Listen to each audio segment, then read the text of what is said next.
ini menjadi eh, peneliti Aswaja NU Center di Jawa Timur, eh, tepatnya di Jember. Teman-teman juga pastinya sudah melihat berbagai macam bentuk tulisannya. Beliau punya website guswahab.com. Jadi teman-teman nanti bisa melihat di sana bagaimana corak gaya kepenulisan beliau dan bagaimana beliau memberikan pemikirannya tentang akidah khususnya. Beliau juga setahu saya memiliki buku nih, Gus, nih, Kerancuan Akidah Wahabi yang diterbitkan di penerbit lain, teman-teman. Em, jadi malam ini kita akan membahas tentang buku yang sempat hilang di telan zaman. Sebetulnya bukan hilang secara keseluruhan atau hilang secara eh, pemikirannya, tapi sedikit tidak diperhatikan.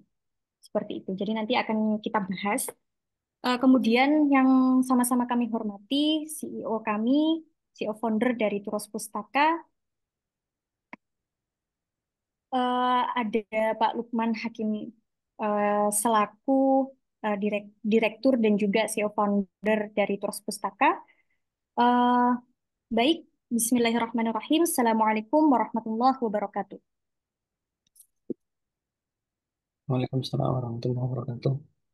Innal hamdalillah nahmaduhu wa nasta'inuhu wa na'udzu billahi min shururi anfusina wa min sayyiati a'malina may yahdihillahu fala mudhillalah wa may yudlil fala hadiyalah. Asyhadu an la ilaha illallah wa asyhadu anna Muhammadan abduhu wa rasuluh la nabiyya wa la rasula ba'da. Baik, pertama-tama marilah kita panjatkan puja serta puji syukur kita kehadirat Ilahi Rabbi yang mana telah memberikan rahmat serta hidayahnya sehingga kita dapat berkumpul di ruang Zoom untuk dapat mendapatkan banyak ifadah tentang bagaimana fondasi akidah Ahlus Sunnah dari Imam Maturidi hingga Imam Asy'ari. Eh, Sholawat serta salam tak lupa kita limpah curahkan kepada junjungan kita Nabi Agung Muhammad Shallallahu Alaihi Wasallam yang mana telah membuka pintu jahiliyah sehingga kita dapat merasakan banyak ilmu pengetahuan hingga saat ini. eh Sedikit memberi pengantar, nggih, Gus. Eh, Sebetulnya mengapa berangkat dari mengapa Turos Pustaka memilih kitab Tauhid karya Imam Maturidi. Sebetulnya di pengantar teman-teman kalau sudah membaca karena pondasi dari Ahlus Sunnah niku ada dua sebetulnya dan yang menjadi masyhur di kalangan masyarakat Indonesia itu memang Imam Asy'ari. Meskipun secara tidak langsung guru-guru kita, ya, guru-guru teman-teman sekalian yang hadir di sini juga tidak lupa mengenalkan siapa atau bagaimana sosok Imam Maturidi. Namun ternyata masih sangat sedikit yang kemudian bisa untuk membaca lebih terkait bagaimana pemikiran atau corak Imam Maturidi yang memang ternyata memiliki darah murni. Kalau Imam Asy'ari pernah eh, apa namanya pernah ke Mu'tazilah nggih. Yang kita tahu eh, Imam Maturidi ini berbeda bahwa beliau ini memiliki darah murni bagaimana lahirnya akidah Ahlus Sunnah niku tidak berangkat dari skeptis yang dirasakan oleh Imam Asy'ari sebagaimana Imam Asy'ari mempertanyakan akidah-akidah eh, madhab Mu'tazilah seperti itu. Dan juga nih Gus, untuk mengenalkan karena konsennya Turos Pustaka niku memang di kitab-kitab yang memang genrenya itu sedikit mungkin tidak dikatakan berat tapi dikatakan lebih serius terkait dengan kitab-kitab klasik terutama akidah kemudian tasawuf dan eh, masih sedikit fikih tapi kebanyakan memang masih beranjak pada ruang-ruang keimanan jadi tasawuf kemudian akidah yang sudah kita terbitkan terkait dengan akidah sendiri itu Mbak Operator bisa diperlihatkan deh. Sudah ada kurang lebih 5 untuk buku akidah yang sudah kami terbitkan dan terjemahkan. Itu teman-teman ada kalau dari karya Imam Asy'ari sendiri sudah ada dua, Ibanah dan juga eh, bisa diperlihatkan ya. Jadi teman-teman, ini yang sudah kami terjemahkan, Ibanah dan juga Lumak. Kemudian eh, untuk secara tematiknya, kemarin sudah ada syarah dari Umul Barohin dari Mas Ahmad Ataka. Beliau ini juga merupakan pengkaji akidah, namun memiliki background saintifik atau saintis. Kemudian di sini juga ada menolak Wahabi, tematik juga teman-teman, hampir mirip dengan buku yang pernah diterbitkan di penerbit lain yang sesuai dengan judulnya Gus Wahab nih, yang menolak kerancuan Wahabi. Kemudian teman-teman di sini juga ada Nurul Dolam, tentunya yang menjadi dasar syarah dari Aqidatul Awam, dan juga yang paling pamungkas nggih niki, kalau bisa dikatakan itu kitab Tauhid Imam Maturidi. Em, jadi kemarin saya sudah mengulik beberapa terkait tentang konten, gitu, Gus. Jadi ada banyak konten yang sejujurnya itu saya ambil dari tulisan-tulisannya Gus Wahab. Jadi Gus Wahab itu banyak membahas tentang ilmu kalam dan tentunya akidah terkait eh, bagaimana kita bisa mempertanyakan ulang tentang eh, keyakinan atau kebenaran yang selama ini kita yakini. Jadi di situ ada upaya reflektif yang ingin dihadirkan oleh Gus Wahab. Tentunya kita nggak asing ketika ada beberapa orang yang berangkat bukan dari taklid atau dari dogma, tapi memang dari rasa penasaran, rasa unek-unek kalau bahasanya Gus Wahab. Unek-unek mempertanyakan bagaimana sih kita mengenalkan Tuhan. Apakah Allah itu eh, mempunyai tangan? Bagaimana kita mengetahui Allah itu rahim dan seterusnya? Nah, itu kan menjadi sebuah pertanyaan reflektif, nih, Gus. Em, mengenai itu dapat itu bisa kita tinjau dari beberapa dalil yang sudah diberikan hingga dalil yang sifatnya itu sangat rasional atau bisa dipahami oleh akal. Dan salah satunya yang menjadi corak penting dari Imam Maturidi itu adalah eh, cara berpikir secara rasional, di mana kita mengetahui bahwa pada saat itu memang Mu'tazilah sangat menguasai eh, tempat kekhalifahan ya, tempat pemerintahan yang memang sedikit banyak digandrungi oleh para Mu'tazilah.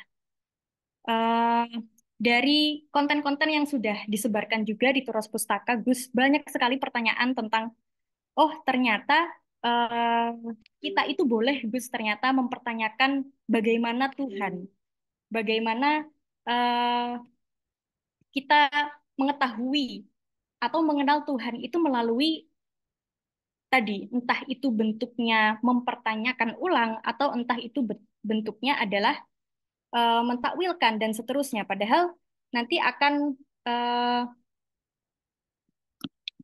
ada pembahasan lebih, terutama pembahasan yang sedikit jelimet terkait dengan kita tidak boleh menyerupakan Allah, kita tidak boleh menyerupakan Allah dengan makhluk dan seterusnya. Itu akan menjadi pembahasan jelimet dalam beberapa eh, apa namanya dalam beberapa firqah atau madhab yang sudah dipahami oleh kebanyakan masyarakat seperti itu. Jadi sudah banyak pertanyaan yang memang entah itu berangkatnya dari pertanyaan yang mereka dogmatis, yang mereka sudah meyakini misalnya dari kalangan madhab Ibnu Taimiyah dan seterusnya, atau dari kalangan Mu'tazilah dan seterusnya itu mempertanyakan ulang tuh Gus.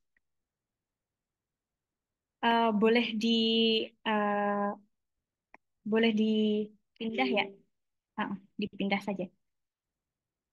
Boleh dipindah, dipin saja Gus Wahabnya dan sudah banyak yang mempertanyakan ulang. Nah, eh, dari situ kenapa kemudian kita perlu mengetahui bagaimana sih sebetulnya Gus terkait dengan fondasi akidah Ahlussunnah karena juga banyak yang menuduh dalam tanda petik bahwa misalnya imam madhab itu tidak berakidah Ahlus Sunnah. Seperti itu. Dan bagaimana kemudian akidah Ahlus Sunnah ini dipahami dalam ranah kita, terutama di masyarakat Indonesia yang sifatnya ini mayoritas itu adalah madhab Syafi'i, di mana kita tahu bahwa Maturidiyah ini memang bertolak ke madhab Imam Hanafi seperti itu. Jadi sejauh mana sih kita harus mengetahui, kita perlu mengetahui bahwa akidah Ahlussunnah ini memang sudah benar dan eh, sesuai dengan apa yang ada di dalam dalil Al-Quran dan Sunnah seperti itu, Gus. Jadi untuk em, menyingkat waktu, nggih, teman-teman, monggo Gus Wahab akan kami berikan, nggih, kurang lebih waktunya sampai jam setengah 10 atau jam setengah 10 lewat 15. Oke, Gus Wahab, apakah sudah bisa,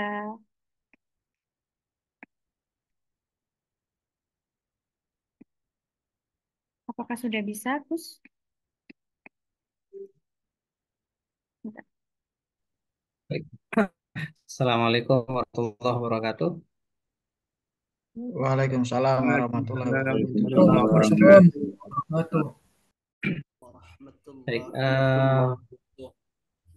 mohon maaf Mbak Kunti. Ini saya logout barusan, jadi Oh, nggih, Gus, masuk lagi ngapunten. dan co-hostnya hilang. Oh, nggih, nggih. Ya, Nggih, nggih, ngapunten, ngapunten. Iki kula jadikan co-host maning nggih. ya,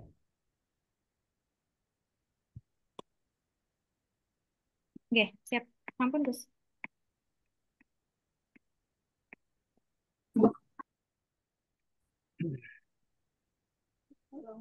baik sebentar. Saya lagi ngaji. Udah mau dia takut diambil, Mak. Baik sebentar ya. Ini masih Siap, Gus. ah, gangguan teknis.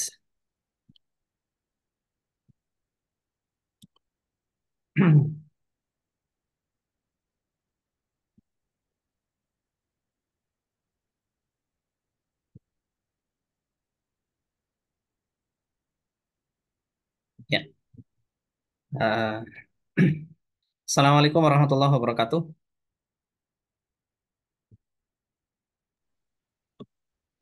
Waalaikumsalam warahmatullahi wabarakatuh. Alhamdulillah, wassalatu wassalamu ala Rasulillah Sayyidina Muhammadin ibni Abdillah syafi'il lana wa khair khalqillah wa ala alihi wa ashabihi wa mawala wa la hawla wa la quwata illa billah ma ba'd. Sebelumnya suara saya jelas terdengar atau tidak ini? Nggih, sampun jelas, Gus. Oke, baik. Mohon maaf barusan ada masalah teknis sedikit ya, sehingga saya hanya mendengar sebagian mukadimahnya Mbak Kunti barusan. Ya. Nggih. Eh,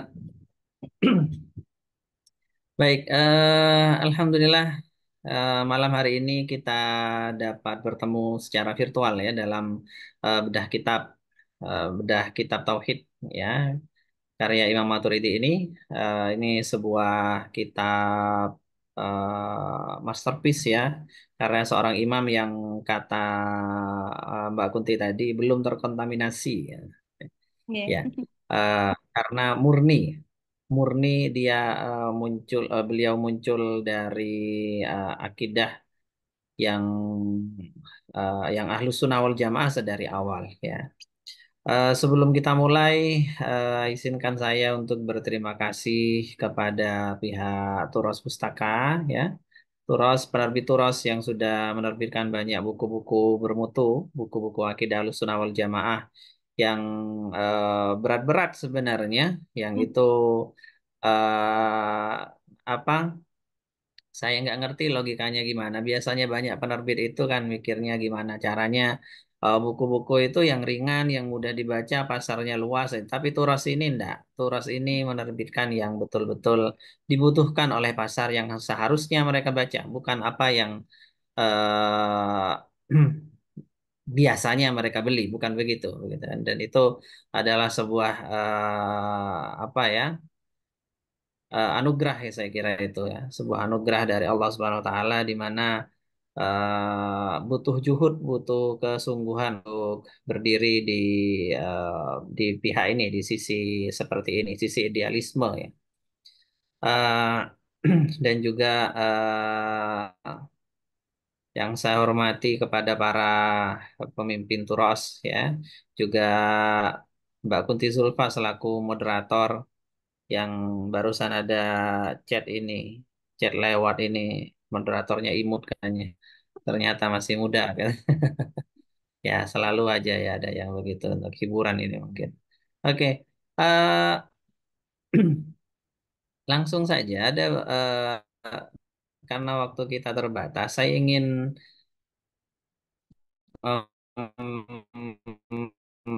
apa ya, dan beberapa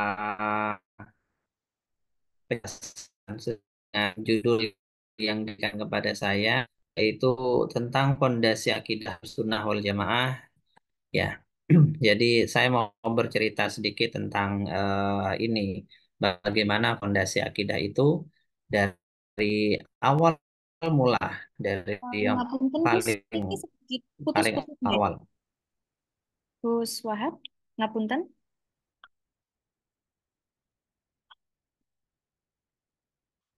Oh, nggih. Mohon maaf ya teman-teman. Ini Gus Wahabnya masih sedikit ada gangguan sepertinya, nggih.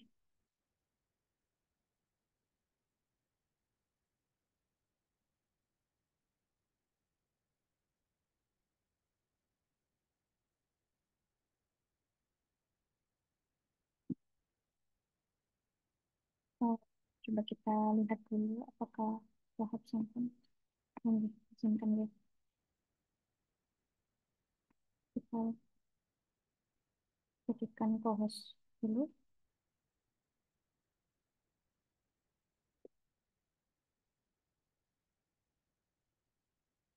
Oh, nggih, Gus Wahab sampun rawuh malih. Ngapunten Ya, Gus. Niki ini terputus. Akhirnya saya oke, ganti siap. device ini ya. Baru pakai pakai Windows kok ternyata nggak stabil kayaknya. Jadi eh, saya pakai tablet ini. Tapi jadi mohon maaf kalau di belakang eh, layarnya terputus ya, karena memang mungkin Nggih. dimensinya beda ya. Oke, eh, sampai mana tadi? Masih Saya mau presentasi. eh, saya mau berbagi layar dulu sebentar. Saya share dulu.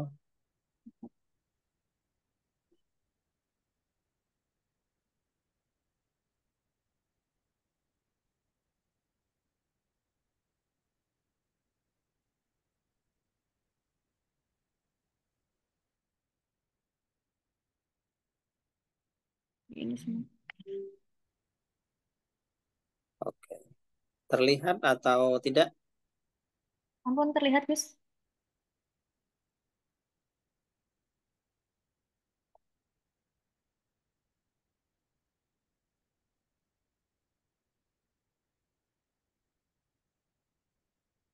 Eh,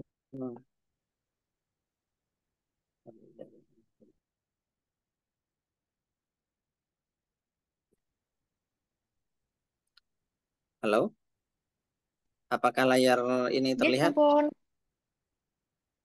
Baik, Terlihat Gus, tapi niki masih oke, nggih, sampun. Cuman sepertinya tidak full nggih sudah Gus. ya. Nggih, siap. Kalau di saya pun Oh, nggih, niki sampun. sudah ya. Cover presentasinya kelihatan ya. Iya, kelihatan Gus. Oke, baik. Eh, dari judul ini terlihat bahwa ada batasan di sini dari Maturidi hingga Asy'ari ya. Tetapi saya ingin nyebrang dikit lebih jauh sebelum kita masuk bagaimana akidah Maturidi yang terutama disusun dalam kitab Tauhid yang diterbitkan oleh Turas ini. saya kan masuk lebih jauh dulu karena ada beberapa pertanyaan ya yang saya kira wajib untuk dijawab. Pertanyaan di Facebook waktu saya nge-share flyer acara ini ada yang nanya ini kok bukan dari Rasulullah gitu kan, bukan dari salaf gitu kan. Kok langsung fondasinya dari Imam Maturidi hingga Imam Asy'ari jelas bermasalah begitu. Saya ingin menyinggung itu dulu dalam beberapa menit pertama. Jadi kita awali dengan sejarah ilmu kalam Ahlussunnah wal Jamaah ya, secara singkat bagaimana mereka menyikapi sifat khabariyah ya. Jadi sejarah ilmu kalam itu bisa dilihat dari berbagai sisi, tapi saya ingin memotret bagaimana tentang posisi mereka dalam penetapan sifat khabariyah. Jadi ceritanya di masa Rasulullah SAW dan para sahabat, ayat-ayat Al-Quran dan hadis itu diimani apa adanya atau dibaca apa adanya. Nas syabihat, ya, nas-nas yang berbicara tentang tema ketuhanan itu kebanyakan mutasyabihat. Itu ditanzih dan hanya diimror itu hanya dibaca ulang tanpa menyelami makna detailnya. Jadi para sahabat radhiyallahu anhum itu tidak pernah ada yang nanya apa artinya istawa, tidak ada. Ar-Rahman ala istawa, ya Ar-Rahman ala istawa, begitu aja. Ada yang nanya, ya Allah, ya Rasulullah bagaimana istawa itu, gimana cara istawanya, apa maksud istawa dan seterusnya, tidak ada. Ketika mereka mendengar firman Allah seperti Yadullah fa'idihim, nggak pernah mereka kemudian berani nanya apa yang dia maksud yadun itu, apakah betul Allah mempunyai yadun, apakah yadun itu organ ataukah bukan organ, ataukah kudrat atau apa, tidak ada pertanyaan. Ketika ayat seperti yang menjelaskan bahwa Allah bersama kita dimanapun kita berada, misalkan wa ma'akum aina kuntum, tidak ada yang bertanya bagaimana maksudnya itu, apakah artinya Allah di mana-mana atau tidak begitu, artinya bagaimana, tidak ada yang nanya. Ketika ada ayat yang turun menjelaskan bahwa Allah itu qarib, dekat ya, dekat dengan kita, nggak ada yang nanya apa yang dia maksud kedekatan itu, bagaimana itu teknisnya kok bisa disebut dekat misalkan, tidak ada. Begitupun ayat tentang ulu, ayat tentang segala macam, tidak ada yang ditanya oleh para sahabat radhiyallahu anhum. Mereka cuma membaca saja, ya pokoknya begitu bacanya ya sudah dibaca, nggak usah dibahas lah. Itu awalnya. Kemudian pada generasi setelahnya ketika masa Khulafaur Rasyidin ada beberapa tokoh-tokoh pendeta ya masuk Islam dari Yahudi, dari Nasrani, masuk Islam dan mereka membawa paham-paham tajsim ya masuk ke dalam tubuh umat Islam sehingga muncul kalangan mujassimah atau musyabbiha yang menetapkan makna jismiyah pada Allah. Kemudian Allah disebut jisim ya atau jauhar. Out lagi ya? Aduh, terus kalau out lagi terus. Bentar.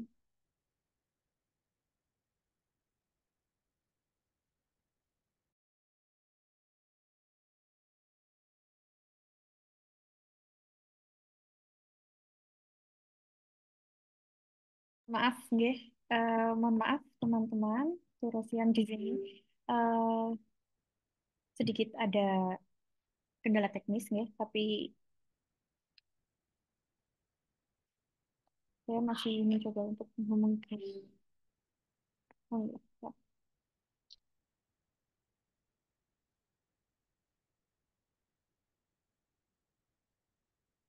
Bagus. Wahabnya sudah masuk lagi. Belum ya?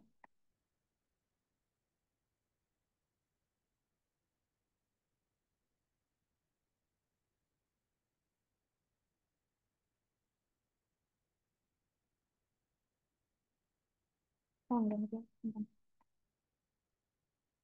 Ya, saya ketikkan kasus dulu.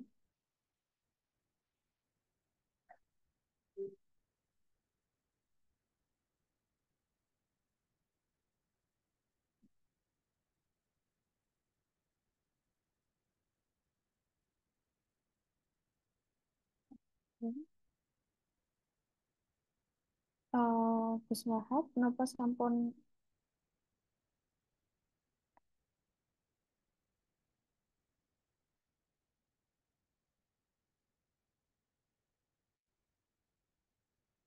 Ya, mohon maaf ini nggak ngerti kenapa kok gini ya. Sepertinya niki Gus, napa namine sinyal nih. Kase kalau rada Oh gitu ya. itu biasanya terpental, nggih. Biasanya nggak mati. Ini zoomnya yang mati. Sebentar, saya kondisikan sinyal-sinyal dulu. Tak matikan yang lain. Nggih, siap Gus.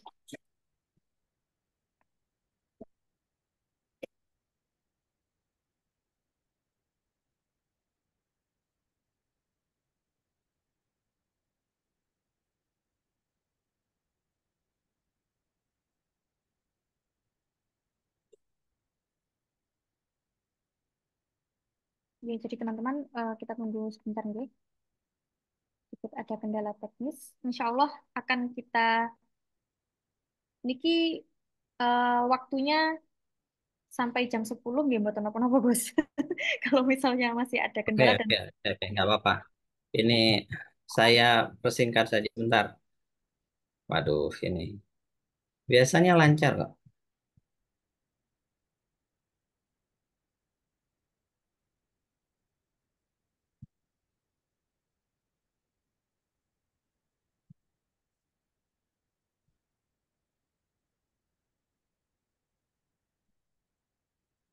Oke, saya berbagi layar lagi. Bismillah, semoga lancar kali ini. nggih, siap Gus. Oke, udah kelihatan ya.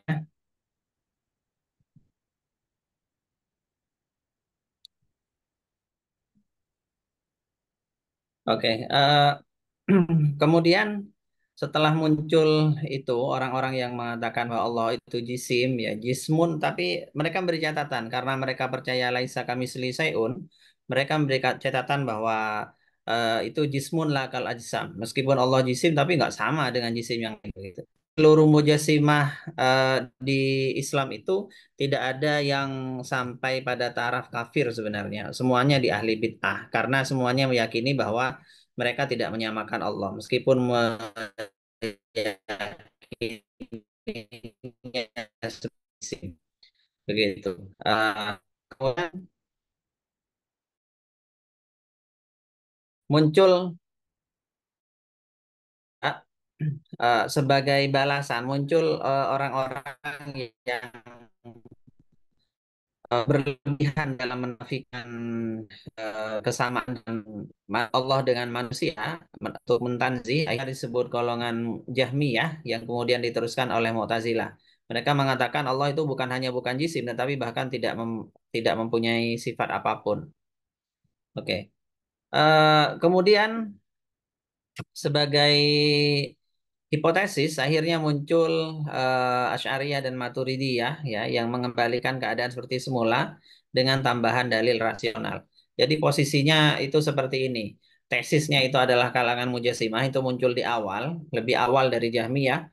Kemudian Jahmiyah itu sebagai antitesis, kemudian baru muncul Asy'ariyah Maturidiyah yang mengembalikan seperti keadaan semula di zaman Rasulullah SAW. Dan itu sebenarnya munculnya madhab ini sebagai estafet dari perjuangan masa salaf. Kita lihat misalkan keterangan Imam Baihaqi rahimahullah yang menjelaskan tentang Imam Asy'ari. Ya, tapi ini sama bisa dikiaskan dengan madhab Maturidi sama. Ya. Ketika sejarahnya itu dari masa salaf kemudian diteruskan ila an balagatin naubah ila Syaikhina Abil Hasan al-Asy'ari rahmatullah eh, sampai pada giliran Syekhuna Abdul Hasan al-Asy'ari rahimahullah ini rahimahullah ya harusnya. Dan itu beliau tidak membuat madhab baru sama sekali nggak bikin madhab ya walam ya'ti fi bid'ah nggak bikin bid'ah ya tetapi bal akhadha aqwil ashabu wa tabi'in wa ba'dhum min a'immah tetapi mengambil kaul-kaul sahabah, tabi'in dan orang setelahnya dari para imam fi usuluddin dalam masalah usuluddin. Ya, jadi intinya apa? Intinya hanya menukil saja, mempertahankan estafet perjuangan para imam salaf yang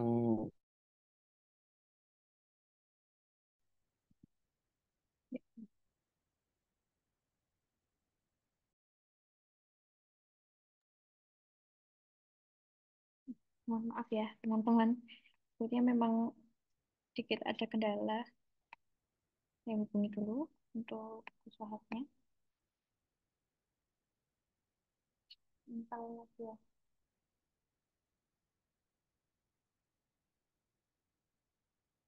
Masuk.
Oh iya, sorry, sorry. Baik, Rosian karena Gus Wahab masih akan ganti koneksi nggih. Jadi kita sedikit menunggu beberapa waktu sembari menunggu beliau untuk memastikan koneksinya.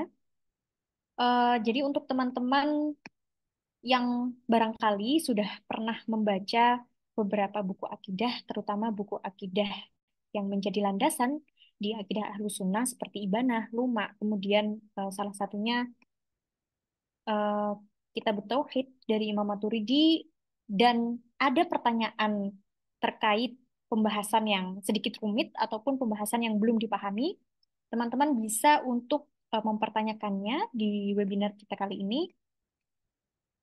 Bisa nanti untuk sesi pertanyaan raise hand atau dari sekarang bisa dituliskan dalam kolom komentar atau kolom chat ya. Oh, Wahab sampun rawuh lagi nih, teman-teman.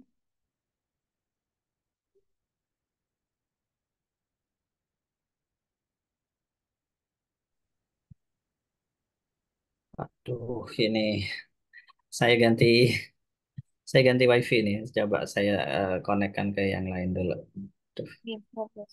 biasanya biasanya nggak pernah begini. Mungkin sedang down ini IndiHome-nya. Oh, Ya, menggunakan oke. WiFi bagus. Nggih, nggih, siap. Iya tadi ya sekarang ini coba pakai yang Telkomsel. Oke, udah Eh, kelihatan. nggih, kelihatan Gus. Sakit untuk open kamera nggih. Oke, oke, oke, oke. Sebentar. Atau kalau semisal niki oh nggih niki sampun sampun bagus sih.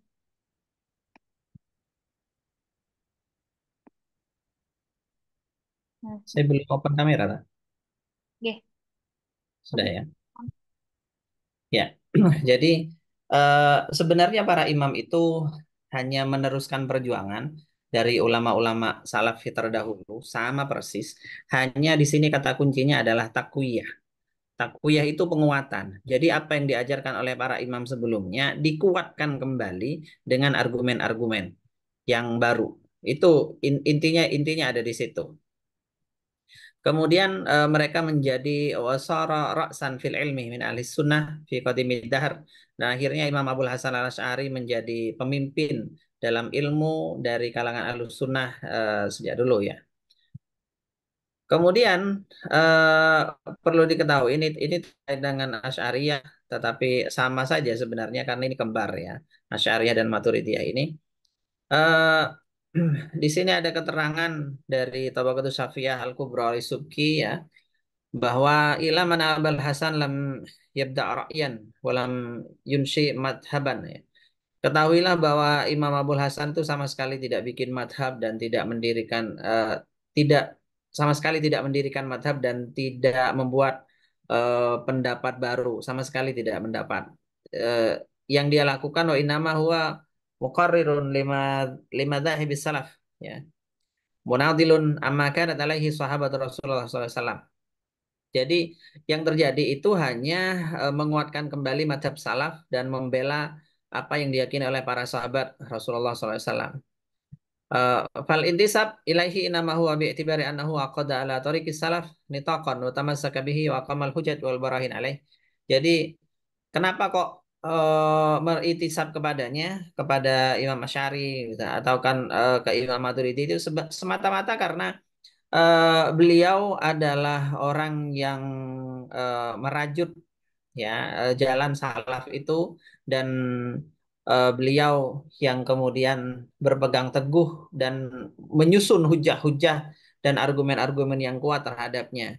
Jadi itu yang disebut eh, sebagai seorang Asy'ari. Jadi menjadi Asy'ari atau menjadi Maturidi itu intisabnya itu bukan kepada bukan dalam arti bahwa para imam itu sebagai sumber yang ngarang sendiri, enggak, bukan begitu. Jadi menyebut sebagai Asy'ari atau Maturidi bukan maknanya kita bertaklid kepada para imam itu, Imam Asy'ari atau Imam Maturidi, tidak. Jadi eh, sama seperti kata Ibnu Asakir di penjelasan yang di layar ini, bahwa eh, logikanya itu begini.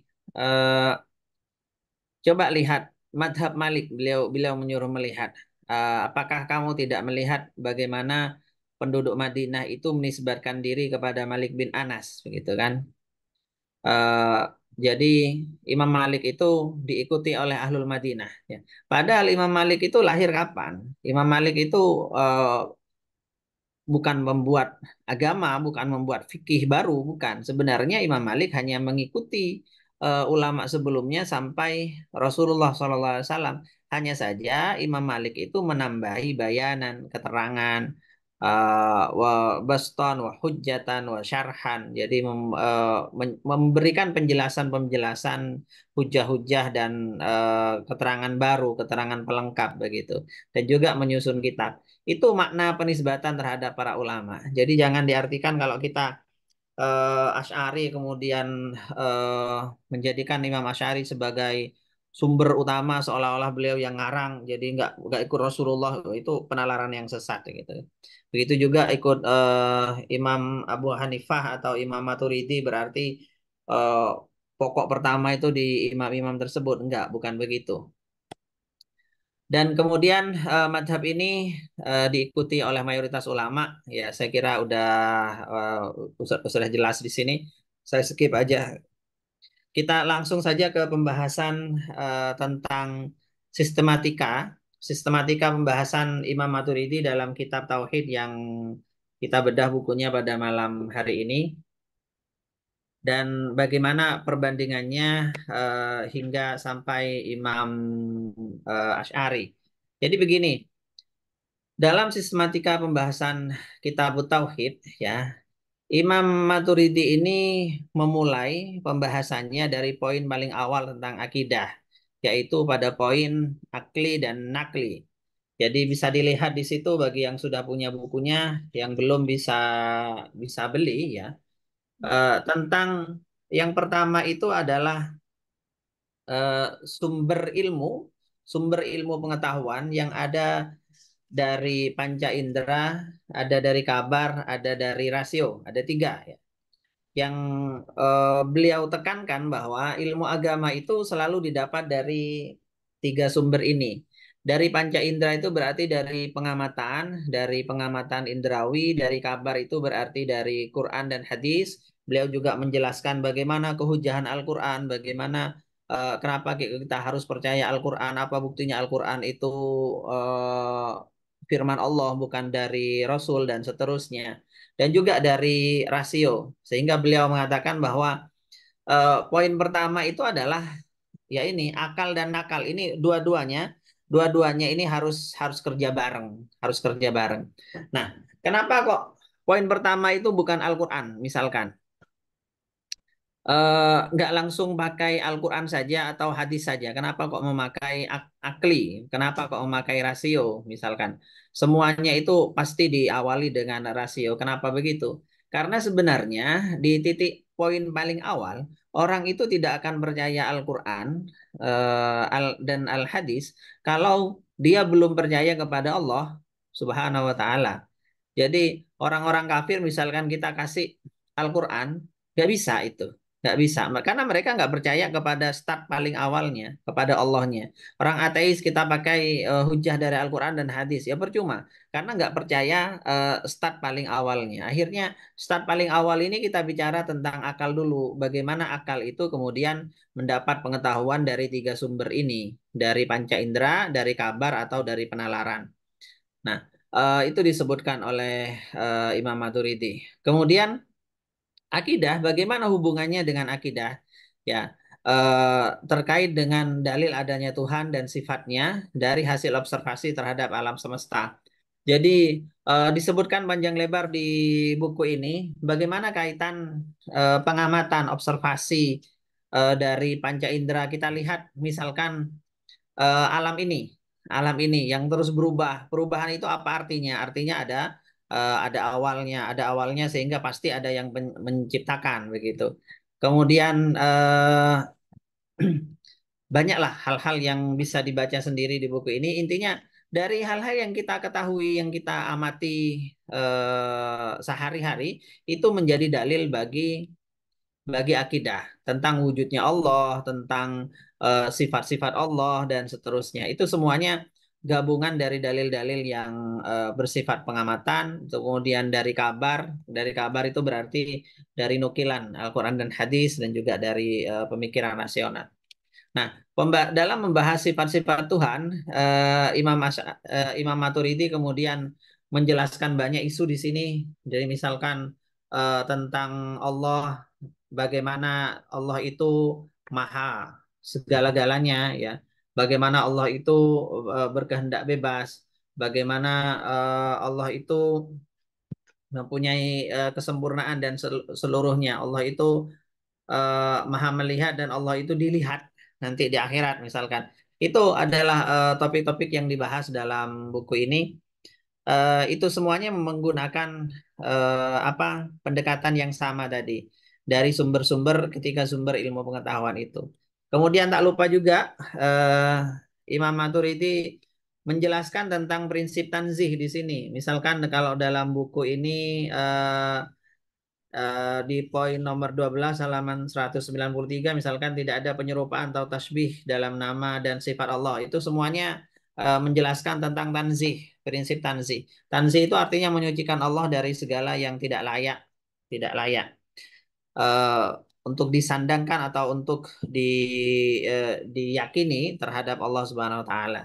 Kemudian ada juga bantahan-bantahan terhadap lawan bagaimana di sini terlihat bagaimana bantahan terhadap akidah Mu'tazilah, ya, dan bantahan terhadap beberapa agama di luar Islam yang termasuk orang-orang filsafat, ya, macam-macam bisa dibaca sendiri. Itu uslubnya Imam Maturidi begitu. Jadi setelah memaparkan bagaimana akidah Ahlussunnah wal Jamaah kemudian diadu dengan akidah-akidah yang berlawanan sekaligus dijawab.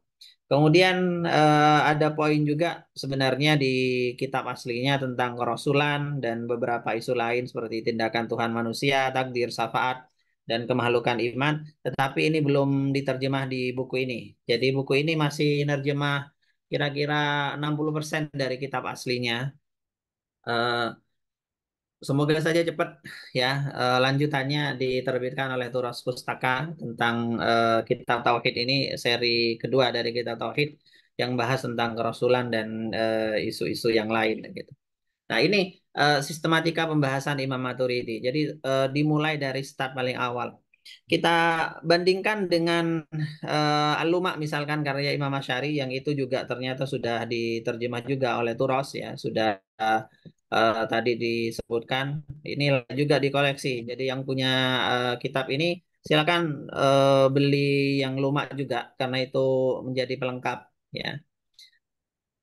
Dan Lumah ini diyakini oleh banyak peneliti sebagai kitab paling akhir dari Imam Al-Asy'ari yang eh, intinya yang diajarkan kepada murid-muridnya yang disebarkan hingga hingga sekarang. Jadi bukan Ibanah ya yang terakhir itu. Nah, susunannya mirip, susunannya mirip. Misalkan diawali dengan bukti keberadaan Tuhan dari hal-hal yang terindera. Ya, misalkan Imam Masyari situ ngasih contoh perubahan janin dalam perut hingga menjadi manusia menunjukkan adanya yang mendesain hal itu. Misalkan ini kan dari hal-hal yang sederhana, hal-hal yang terindah, yang terindera, yang hawas ya, sifatnya observasi, observasi, tapi kemudian menjadi kesimpulan akidah begitu. Eh, ini uslubnya sama persis. Kemudian pembahasan tentang sifat-sifat Allah secara akli dan nakli itu juga sama persis. Perspektif akal dan nakal itu digabung semuanya. Ayat, hadis ia dipakai, kemudian argumen rasional dipakai. Juga ada penjelasan tentang prinsip tanzih ya bagaimana Allah itu laisa kamitslihi syai'un yang bukan jisim dan seterusnya itu ada. Kemudian bahas juga kemampuan manusia dan takdir sama mirip ya, dan tiap babnya disertai bantahan terhadap lawan ini juga sama, diadu lah, diadu bagaimana subhat-subhat itu dari lawan-lawan yang di luar Ahlus Sunnah wal Jamaah itu dijawab dengan baik. Kemudian ada beberapa isu terkait dengan keimanan. Oke, jadi mirip mirip sebenarnya dari Imam Maturidi dan Imam Asy'ari ini. Padahal sebagai catatan juga saya tulis di pengantar ini kalau tidak salah ya. eh, Imam kedua imam ini, Imam Maturidi dan Imam Asy'ari tidak pernah ketemu, tidak pernah ketemu sama sekali. Jadi kalau di judulnya itu dari Imam Maturidi ke Imam Asy'ari sebenarnya agak misleading ya karena nggak pernah ketemu dua imam itu, tetapi gayanya bisa mirip, gayanya bisa mirip, uslubnya bisa mirip, dan kesimpulannya bisa dibilang 99% sama, ya. Hanya 1% aja bedanya di beberapa teknis yang sedikit ya, beberapa detail yang sedikit. Lainnya sama, lainnya sama. Itu berarti apa? Itu berarti eh, keduanya mengambil dari sumber yang sama persis. Mengambil dari sumber yang sama persis, sumber apa itu? Sumber para imam terdahulu yang didapat dari para sahabat radhiyallahu anhu. Ini buktinya kok bisa sama padahal nggak pernah ketemu gitu. Yang ketemunya nanti kan di kalangan setelahnya di kalangan para atba atau para pengikut kedua imam itu baru eh, saling ketemu, saling ngomentari, saling beri sarah dan seterusnya gitu kan. Jadi eh, ketemunya itu di bawah ya. Kalau di atas itu nggak ketemu, tetapi kok bisa sama? Ini artinya membuktikan bahwa keduanya itu berasal dari sumber yang berbeda.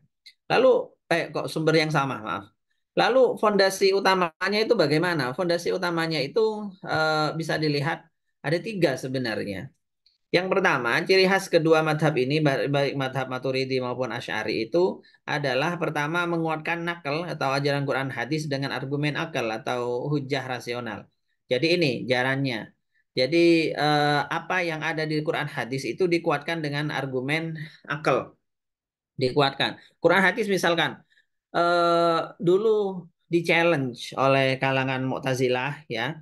Mu'tazilah yang mengatakan bahwa Allah Subhanahu wa taala itu tidak bisa dilihat, tidak bisa dilihat di akhirat.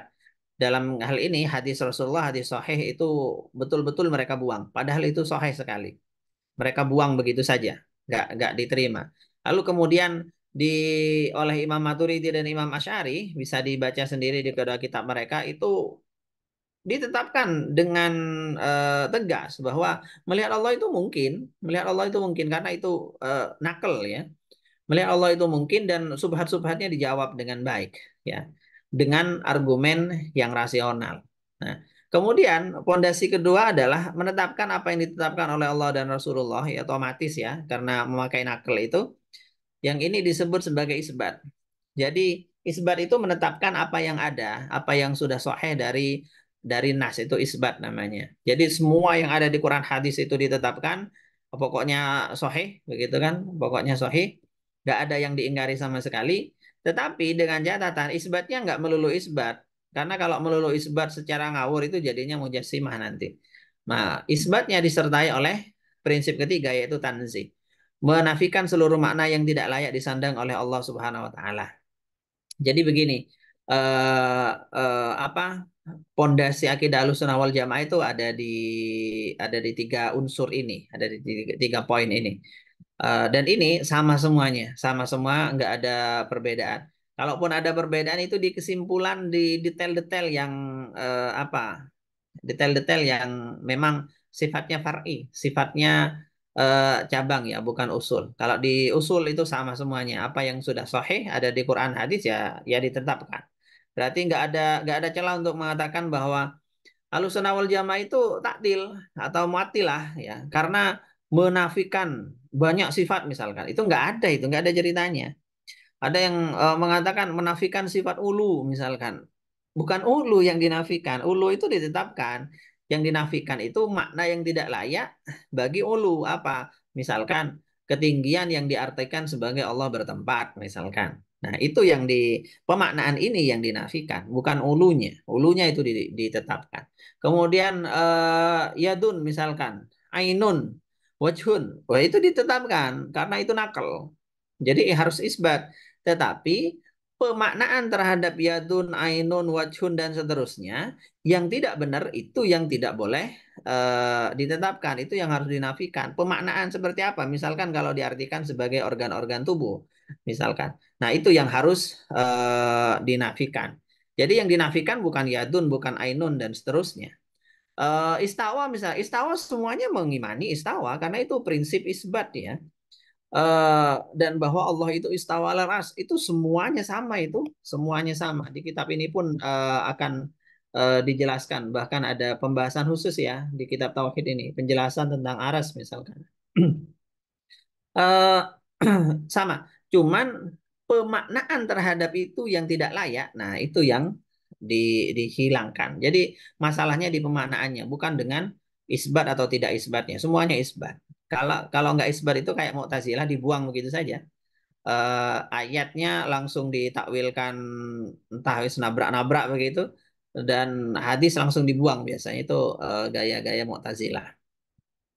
Kemudian eh, kita lihat apa buktinya manhaj isbat dari Imam Asy'ari. Misalkan terdapat pernyataan dari kitab Ibanah ya, Ibanah an Sulidiana, Unusuntiku bijami riwayat allati yusbituha ahlun naql. Kami menetapkan, kami membenarkan semua riwayat yang ditetapkan oleh ahli hadis. Nah, ini berarti semuanya ditetapkan ya. Kemudian di Mujarrad Maqalatil Imam Asy'ari itu juga sama ya. Ini kitab karangan Ibnu Furok tapi isinya adalah nukilan-nukilan dari pernyataan Imam Asy'ari. Juga sama menjelaskan bahwa prinsip beliau adalah tawakuf ya, ikut apa kata yang Quran hadis saja ya. Eh, nggak melampaui dari itu.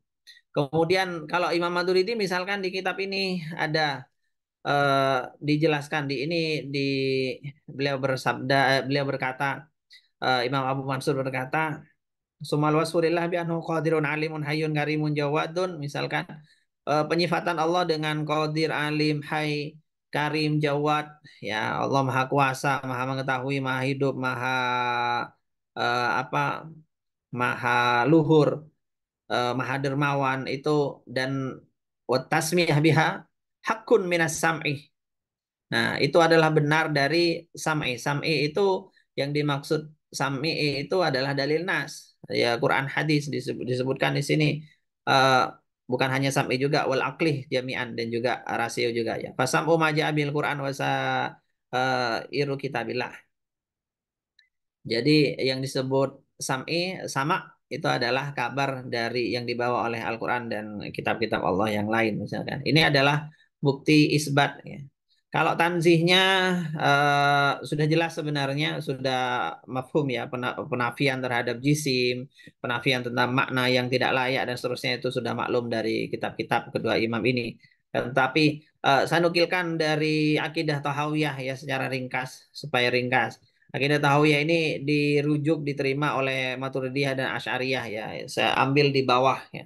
Di bawah ini sudah sama lah titik poin persamaan. Misalkan Imam Tahawi ini adalah seorang Hanafi ya. seorang Hanafi yang sama berarti dengan Imam Maturidi. Maturidi itu nama lain dari Maturidiyah itu Hanafiyah sebenarnya sama. Jadi kalau membahas Maturidiyah sebenarnya membahas Imam Abu Hanifah ya. Oh ya, ini juga eh, saran bagi Turos, sebaiknya diterbitkan juga ya, jangan hanya Imam Maturidi, tapi Fiqhul Akbar, kalau perlu Sarah Fiqhul Akbar itu diterbitkan juga ya, karena apa akar dari akidah Imam Maturidi itu Imam Abu Hanifah.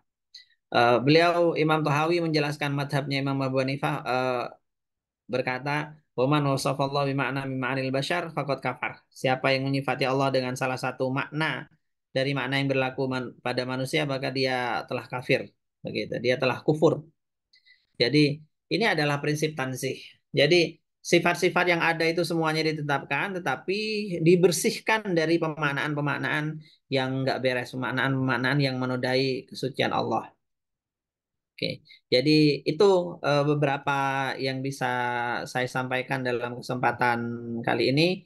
Eh, Nanti filenya saya bagikan bagi yang nggak sempat baca, kemudian kita lanjutkan dengan sesi berikutnya. Saya kembalikan ke Mbak Kunti Zulfa. Oke, baik. Terima kasih Gus atas pemaparannya yang cukup singkat ya teman-teman, tapi terlihat jelas bagaimana beliau memaparkan secara lebih luas dari saya sedikit mengklarifikasi nih Gus, hingga yang menjadi distingsi antara Imam Maturidi dengan Imam Asy'ari sebetulnya hanya sebagai sebuah pemisah, meskipun hingga itu akhirnya memaknai akan adanya siapa yang lebih dulu dan siapa yang Oke, didahului oke. seperti itu. Jadi Oke. Kalau kalau saya paham, yang siap, Gus. Oke. Takutnya ini teman-teman juga ada yang belum paham dan ada yang salah paham terkait masa atau kurun masa Imam Asy'ari dan Imam Maturidi. Seperti itu. Jadi masih sepertinya masih banyak yang belum tahu tentang itu, Gus. Jadi tadi sudah dijelaskan oleh Gus Wahab. Sedikit nggak, Gus, sebelum belum belum sedikit ada yang belum terjawab terkait dari saya dulu nih, teman-teman. Eh, Apa yang menjadikan sebetulnya nggih, Gus, di beberapa kalangan pengkaji akidah terutama di Indonesia, apa yang menjadikan Imam Maturidi ini tidak terlalu atau tidak begitu dikenal baik dengan pemikirannya ataupun dengan latar belakangnya? Karena kalau saya lihat itu terlepas dari bagaimana Imam Maturidi dan Imam Asy'ari itu mengalami ketimpangan dalam wilayah atau dalam letak geografis yang seperti yang sudah dituliskan Gus Wahab nggih, bahwa letak geografis antara Imam Maturidi dengan Imam Asy'ari ini memang cukup mengalami ketimpangan karena di daerah Imam Asy'ari ini eh, menjadi bukan pusat tapi dekat dengan kekhalifahan Abbasiyah sehingga untuk memberikan sebuah argumentasi kepada para Mu'tazilah ataupun kepada para pengkaji akidah yang atau Mujasimah dan seterusnya itu akan bisa langsung dibantahkan. Tapi kita juga lihat Gus di sini juga sangat banyak sekali nggih beberapa karya Imam Maturidi, kurang lebih yang dituliskan oleh Gus Wahab di sini ada 10 teman-teman. Nggih, salah satunya niku kitab Tauhid, tapi mengapa kemudian kitab Tauhid ini tidak banyak dilirik, Gus? Apakah kemungkinan yang menjadi persoalan adalah dalam konsep atau dalam gagasannya terkait dengan rasio tadi atau terkait dengan nalar dan nadornya. Jadi kita tahu, nggih teman-teman, di masyarakat Indonesia itu masih sangat memiliki pemahaman mistis. Jadi masih menggunakan beberapa penalaran yang sifatnya itu masih berada pada ranah batin, belum pada ranah rasio ataupun penalaran.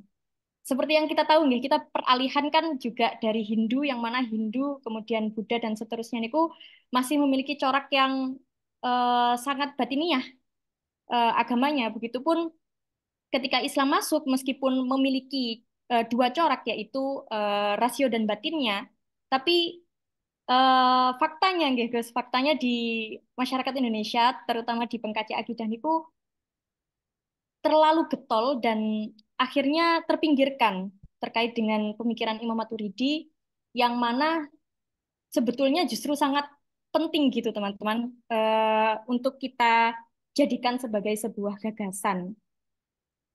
Niku barangkali sedikit pertanyaan, nggih, Gus, dan Ya, juga di eh, sini ada pripun Gus mau langsung dijawab napa di ya sini ada langsung aja sebelum lupa. Ya, jadi poin menarik. Jadi kalau dulu itu memang eh, ada ketimpangan. Kenapa kok yang kita kenal itu yang lebih dikenal luas itu adalah Syariah bukan Maturidi ya? Kenapa nama Imam Maturidi itu seolah-olah tenggelam gitu kan? Saya tulis di situ bahwa agak apa? Bisa dibilang desa lah. Jadi Imam Maturidi itu di pinggiran, bukan di pusat peradaban. Baghdad saat itu betul-betul pusat, Mbak. Jadi kalau di saat itu betul-betul pusat ya. Meskipun ya kota besar lah, kota besarnya. Pusat ilmu pengetahuan saat itu di Baghdad memang. Nah, eh, ini satu poin. Nomor nomor dua, poin nomor dua adalah eh, Imam Maturidi itu kalah, bisa dibilang bukan kalah ya. Eh, ada dalam bayang-bayang Imam Abu Hanifah. Ya, Hmm. jadi eh, banyak yang menyebut madhab Maturidi itu sebenarnya ya madhab Imam Abu Hanifah begitu. Jadi akhirnya eh, bahkan beberapa kalangan kalangan Hanafiyah sendiri itu agak gimana ya? Ya biasa saja terhadap Imam Maturidi begitu, biasa saja karena sebenarnya beliau adalah pengikut pengikut dari Imam Abu Hanifah, Imam Abu Hanifah. Jadi hanya meneruskan saja. Itu yang membuat ada saingannya gitu kan. Ada saingannya. Di sisi lain, kalau Imam Asy'ari itu nggak punya saingan. Karena beliau meskipun imamnya dalam hal fikih itu Imam Syafi'i nggak ngarang kitab akidah yang komplit, tidak ada. Kalau sekedar mengomentari sedikit-sedikit, ya ada lah komentar-komentar itu ada. Tapi kan nggak jadi konsep yang terstruktur begitu nggak ada. Gitu. Jadi nggak ada saingannya beliau. Itu. Kemudian kenapa kok di Indonesia dalam konteks Indonesia lebih banyak Imam Asy'ari daripada Maturidi? Enggak, sebenarnya alasannya bukan karena kalau di Indonesia itu tahayul dan segala macam ya agak klinik. Oh, bukan itu. Tetapi lebih karena yang membawa Islam di Indonesia itu adalah orang-orang Syafi'i Asy'ari. Syafi'i Asy'ari. Itu yang membuat madhab lain juga tersingkir. Yang paling populer ya Syafi'iyah ya. Kemudian madhab akidahnya juga sama. Kalau kita lihat naskah-naskah lama itu yang dipelajari ulama Nusantara itu ya kitab Umul Barohin sebenarnya. Umul Barohin. Jadi itu Asy'ariyah banget kan begitu. Jadi Hariah. masalah teknis sebetulnya. Bukan bukan karena bukan karena gimana-gimana terhadap Imam Maturidi. Mereka kebanyakan nggak kenal bahkan nggak sampai. Jadi karena naskahnya nggak sampai saja. Begitu. Jadi ini beberapa faktor yang menyebabkan eh, kenapa kok kalah populer atau tenggelam begitu ya. Jadi bukan karena mahiyah dari pemikirannya bukan. Termasuk kenapa tafsir Maturidi kok sedikit yang baca misalkan ya karena masalah teknis itu tadi. Dan juga secara umum penyebar madhab Asy'ari itu adalah Syafi'i dan Syafi'i itu mazhab terbesar di dunia. Syafi'i. Kemudian Maliki. Maliki itu Asy'ari semuanya, dua madhab. Dua madhab itu menyebarkan madhab Asy'ari, sedangkan Maturidi itu hanya disebarkan oleh kalangan Hanafiyah saja. Kalangan Hanafiyah saja. Jadi satu madhab, jadi kalah jumlah memang. Itu saja sebenarnya yang menjadi faktor. Oke. Oke, baik Gus. Terima kasih. Eh, Tahap tadi mengapa Turos kemudian Ya. menerbitkan kitab Tauhid ya, teman-teman. Jadi salah satunya itu mengapa eh, pemikiran dan juga teks-teks yang harusnya ikut disebarluaskan mengikuti peradaban zaman, tapi ternyata kalah populer ya dengan Imam Asy'ari yang selain beliau memang memiliki madhab Syafi'i, dibandingkan dengan Imam Maturidi seperti itu. Di sini ada yang ingin bertanya langsung, Gus. Saya coba Hmm. satu Mas, sebentar. Ini ini sampun ada kurang lebih yang paling pertama nggih. Ada namanya Mas Yusuf. Mas Yusuf, monggo dinyalakan mikrofonnya. Ya, silakan Mas Yusuf untuk bisa menanyakan langsung ke Gus Wahab.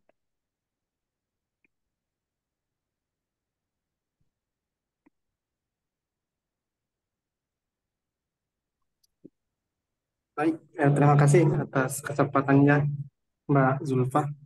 Ya, Assalamualaikum warahmatullahi wabarakatuh. Waalaikumsalam warahmatullahi wabarakatuh. Penjelasannya dari Gus Abdul Wahab ya sangat menarik apa yang disampaikan oleh beliau meskipun secara awam saya termasuk yang masih awam Gus terkait penjelasan akidah. Mungkin pertanyaan singkat saja Gus.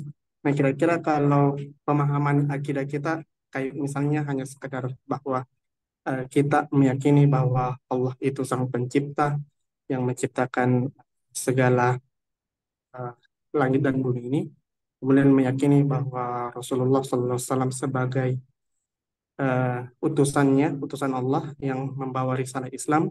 Apakah pemahaman akidah yang seperti itu sudah cukup, Gus, atau harus mengikuti di antara mazhab akidah yang seperti dijelaskan tadi ada mazhab akidah Maturidi atau akidah Asy'ariyah dan Atsariyah? Apakah kita harus mengikuti di antara salah satunya, Gus? Kira-kira seperti itu dari pertanyaan saya. Terima kasih. Assalamualaikum warahmatullahi wabarakatuh. Waalaikumsalam warahmatullahi wabarakatuh. Baik, pertanyaan bagus dari Mas Yusuf ya. Eh, Begini, Mas. Kalau misalkan saya tanya ke Mas Yusuf ya, eh, Mas Yusuf itu meyakini bahwa Allah Subhanahu wa taala yang menciptakan seluruh hal di dunia ini. Jawabannya kira-kira apa itu? Iya ya. Saya pasti pasti ya ya. Pasti ya. Kemudian kalau ditanya Allah taala itu mendengar dan melihat atau tidak? Kira-kira jawabannya pasti ya, gitu kan. Iya, Ya, oke. Kemudian kalau ditanya lagi, eh, Allah Ta'ala itu mampu melakukan sesuatu yang luar biasa yang tidak bisa dilakukan oleh manusia. Iya atau tidak? iya Gus. Oke, Allah Ta'ala itu bisa mati atau tidak, Mas? Tidak bisa. Tidak bisa ya, kekal ya. Ini bagi acara. Nah, dan seterusnya. Ketika pertanyaan-pertanyaan ini ditanyakan kepada seorang Muslim manapun, baik itu Mas Yusuf ataupun yang lain, saya kira sama jawabannya akan seperti itu. Itu artinya apa? Itu artinya sudah sama dengan apa yang diajarkan oleh para imam itu tadi. Meskipun nggak merasa atau bahkan nggak tahu ya, nggak tahu bahwa oh ini Asy'ari, ini Maturidi atau apa atau saya nggak bukan madhab apapun, tapi itu sama ya itu sudah ajarannya ya itu sudah. Ajarannya ya itu sudah nggak harus berintisab atau menyatakan diri bahwa saya ini seorang Asy'ari, saya ini seorang Maturidi misalkan. Enggak harus begitu. Enggak harus begitu. Yang penting makna ajarannya itu sama dalam hal-hal yang global itu tadi. Dan para imam itu enggak ada yang mengharuskan harus pakai apa? Harus di sini, harus di situ itu enggak ada. Enggak ada sebenarnya. Cuman masalahnya begini, kalau misalkan ada subhat ya, kalau ada subhat tentang akidah, maka tiap madrasah itu punya ciri khas. Nah, disitulah apa letak bedanya antara orang yang tahu madrasahnya madrasah apa dengan yang tidak, begitu. Di situ. Jadi kalau misalkan sudah nggak aneh-aneh, pikirannya nggak aneh-aneh, nggak aneh-aneh maksudnya nggak meyakini bahwa Allah misalkan itu sama seperti udara ada di mana-mana, itu keyakinan Jahmiyah ya.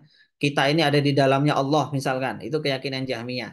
Pokoknya nggak mikir begitu. atau mikir bahwa Allah itu sebenarnya berupa jisim, ada sosok tertentu, tetapi ada mengawasi dari jauh begitu. Misalnya. Jadi Allah itu nggak qorib, tapi ba'id ya, jauh gitu dari di atas sana, duduk-duduk. Misalnya. Itu pemahaman Jahmiyah. Pokoknya nggak aneh-aneh kayak gitu itu, nggak aneh-aneh. Ya sudah, selesai sudah selesai. Meninggal ya berarti nggak masalah akidahnya.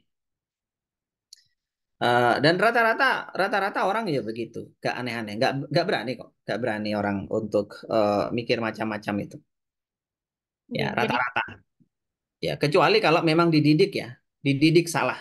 Kalau memang dididik salah itu baru baru akan kepikiran macam-macam. Kalau yang murni nggak terkontaminasi itu sederhana urusan akidah ini.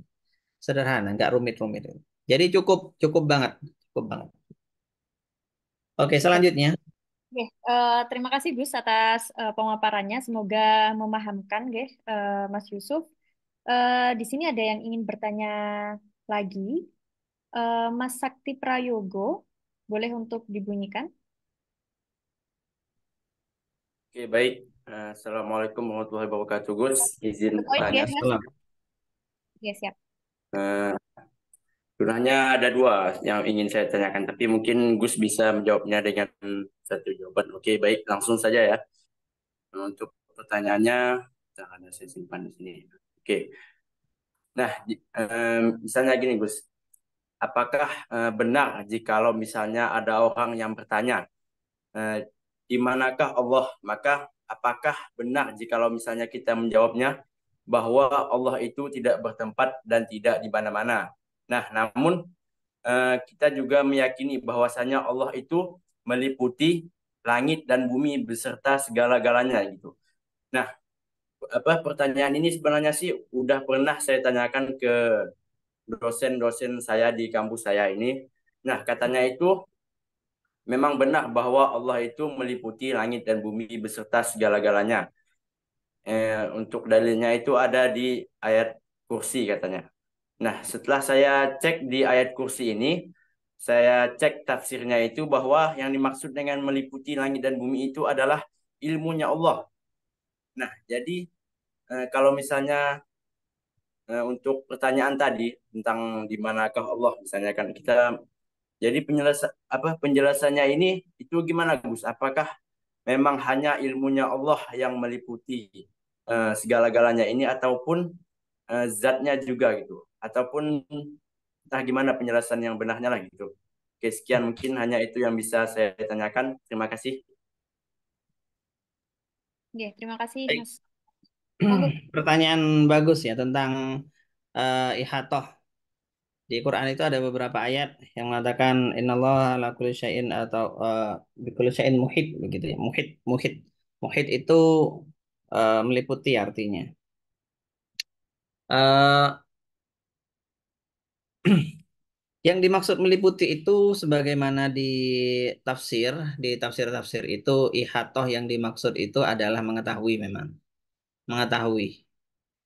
Jadi yang dimaksud itu bukan datnya yang meliputi dalam arti datnya itu membungkus alam semesta gitu. Jadi bukan. Itu keyakinan Jahmiyah itu, Mas. Itu keyakinan Jahmiyah. Itu sudah mikir itu yang saya sebut tadi, mikir yang aneh-aneh. Berarti kita ini ada di dalamnya Allah begitu kan? Kan itu artinya jadi begitu. Terus semuanya Allah Allah Allah ya, itu aneh itu. Itu aneh. Bukan seperti itu. Tetapi eh, lawan dari ini, ada lagi yang berarti bertempat di luarnya semesta. Jadi mengambil jarak dari semesta dalam apa ya? Tapi dalam ruang yang sama sehingga ada jarak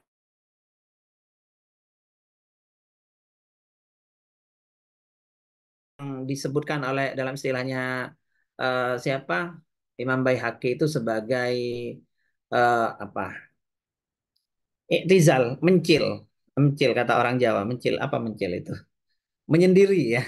Menyendiri. Jadi kalau misalkan ada kelompok di di satu ruangan, terus kemudian ada yang duduk sendiri, begitu, nggak bareng itu. Nah ini yang mencil istilahnya kalau ada kata orang Jawa itu. Apakah berarti Allah itu nggak nyampur begitu? Bukan, bukan itu juga. Bukan itu juga. Kenapa? Karena ini masih makna makhluk. Ini masih makna yang berlaku pada makhluk. Lalu bagaimana? Nah, bagaimana Allah itu? Di mana sebenarnya Allah itu? Sebenarnya tidak ada kata yang eh, sangat-sangat akurat, yang satu kata yang bisa apa ya, bisa menerjemah ini di mana itu nggak bisa karena hakikat Allah itu tidak diketahui. Sehingga kalau kita lihat di Quran hadis, misalkan istilah untuk menunjukkan di mana itu pasti beda-beda, pasti beda-beda. Pertama misalkan eh, Allah itu qarib, dekat, dekat. Eh, wa idza sa'ala ibadi anni fa inni qarib ya. Kalau ada yang nanya, aku ini dekat. Terus, tetapi di saat yang lain Allah itu Al-Ali, Maha Tinggi, Maha Tinggi. Allah itu Labil Mirsad, Maha Mengetahui. Kemudian Allah itu Muhit, Muhit. Allah itu eh, apa tadi meliputi. Kemudian apa tadi lagi? Eh, Banyak ayat-ayat serupa, termasuk istawa misalkan, istawa alal ars, ya. Istawa alal ars. Itu maknanya sama, maknanya sama. Maknanya sama menunjukkan bahwa Allah itu satu-satunya dari eh nggak ada jenisnya, nggak ada jenisnya. Pokoknya Allah ya Allah begitu saja. Nggak bisa, nggak ada jenisnya, nggak ada bandingannya, nggak ada bandingannya. Dan itulah kemudian yang diistilahkan oleh ulama Ahlussunnah itu dengan ada, tetapi tempatnya itu nggak ada. Gitu. Allahnya itu ada, tetapi tempatnya nggak ada. Karena kalau ada tempatnya, pasti ada di salah satu. Pasti ada di salah satu. Karena kalau ada di banyak itu artinya ada banyak berarti. Ada banyak. Jadi karena tadi ayatnya itu apa ya? Semuanya itu saling menafikan sebenarnya. Saling menafikan. Kalau dimaknai secara dohir, akhirnya ya Allahnya saja yang diyakini ada, tetapi tempatnya harus gak usah di, nggak bisa di, nggak bisa diyakini ada tempat yang menampung Allah begitu, itu nggak benar.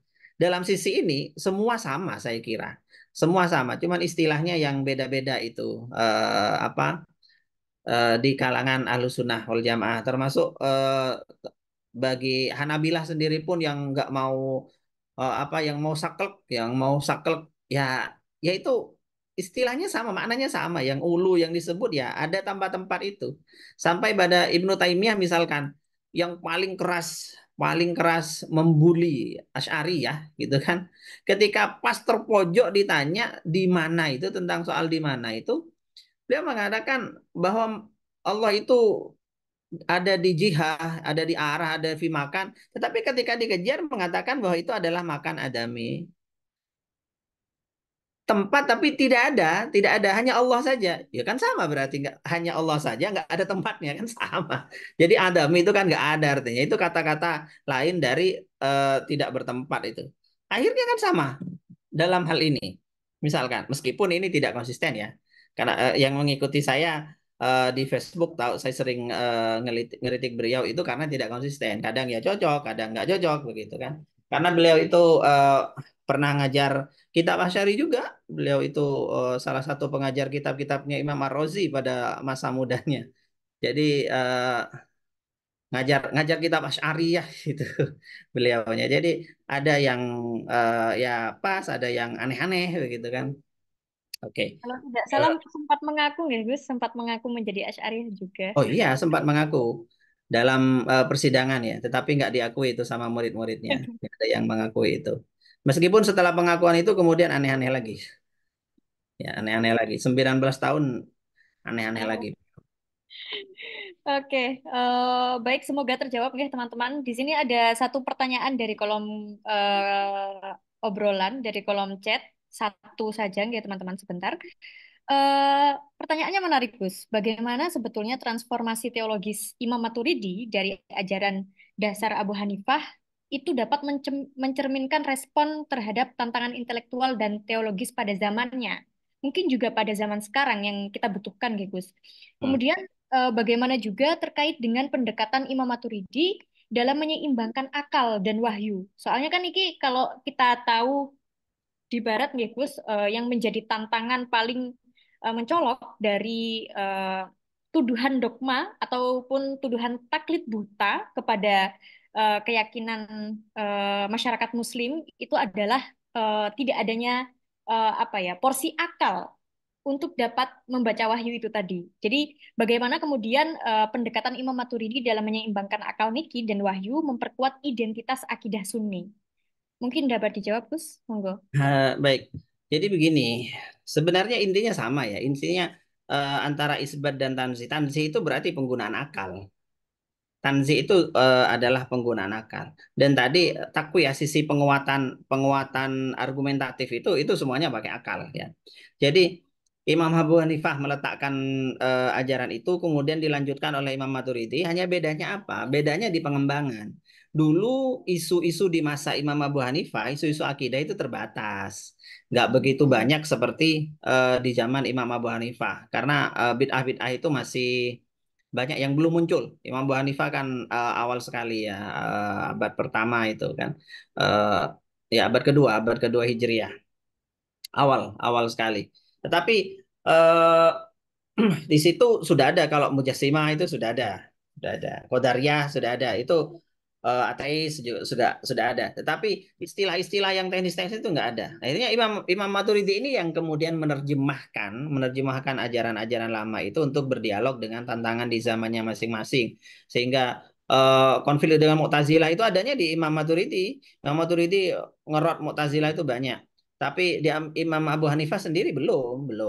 Kita tahu kalau akidah-akidah Imam Abu Hanifah, kitab-kitabnya itu lebih berbicara pada apa ateis yang banyak ya, secara umum lah begitu.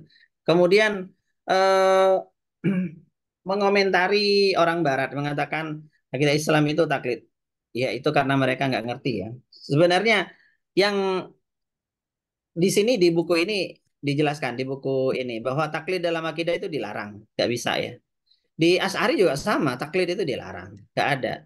Justru yang mengatakan taklid itu orang Barat.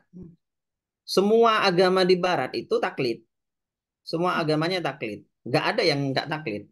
Bahkan peneliti-peneliti agama di Barat semuanya, bahkan sampai yang mengusulkan apa ya, unity of religion misalkan ya, agama itu sama semuanya. Itu semuanya ahli perbandingan agama itu semuanya merasa bahwa agama itu intinya taklid.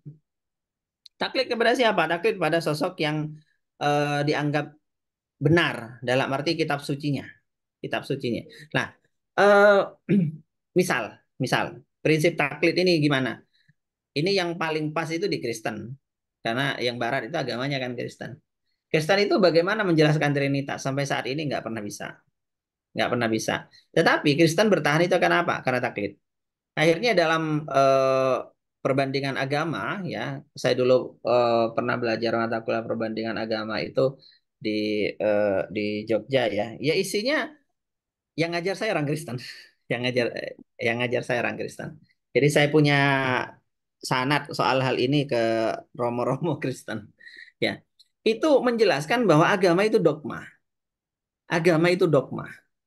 Jadi kita pokoknya harus percaya. Percaya itu adalah posisi dari orang beragama.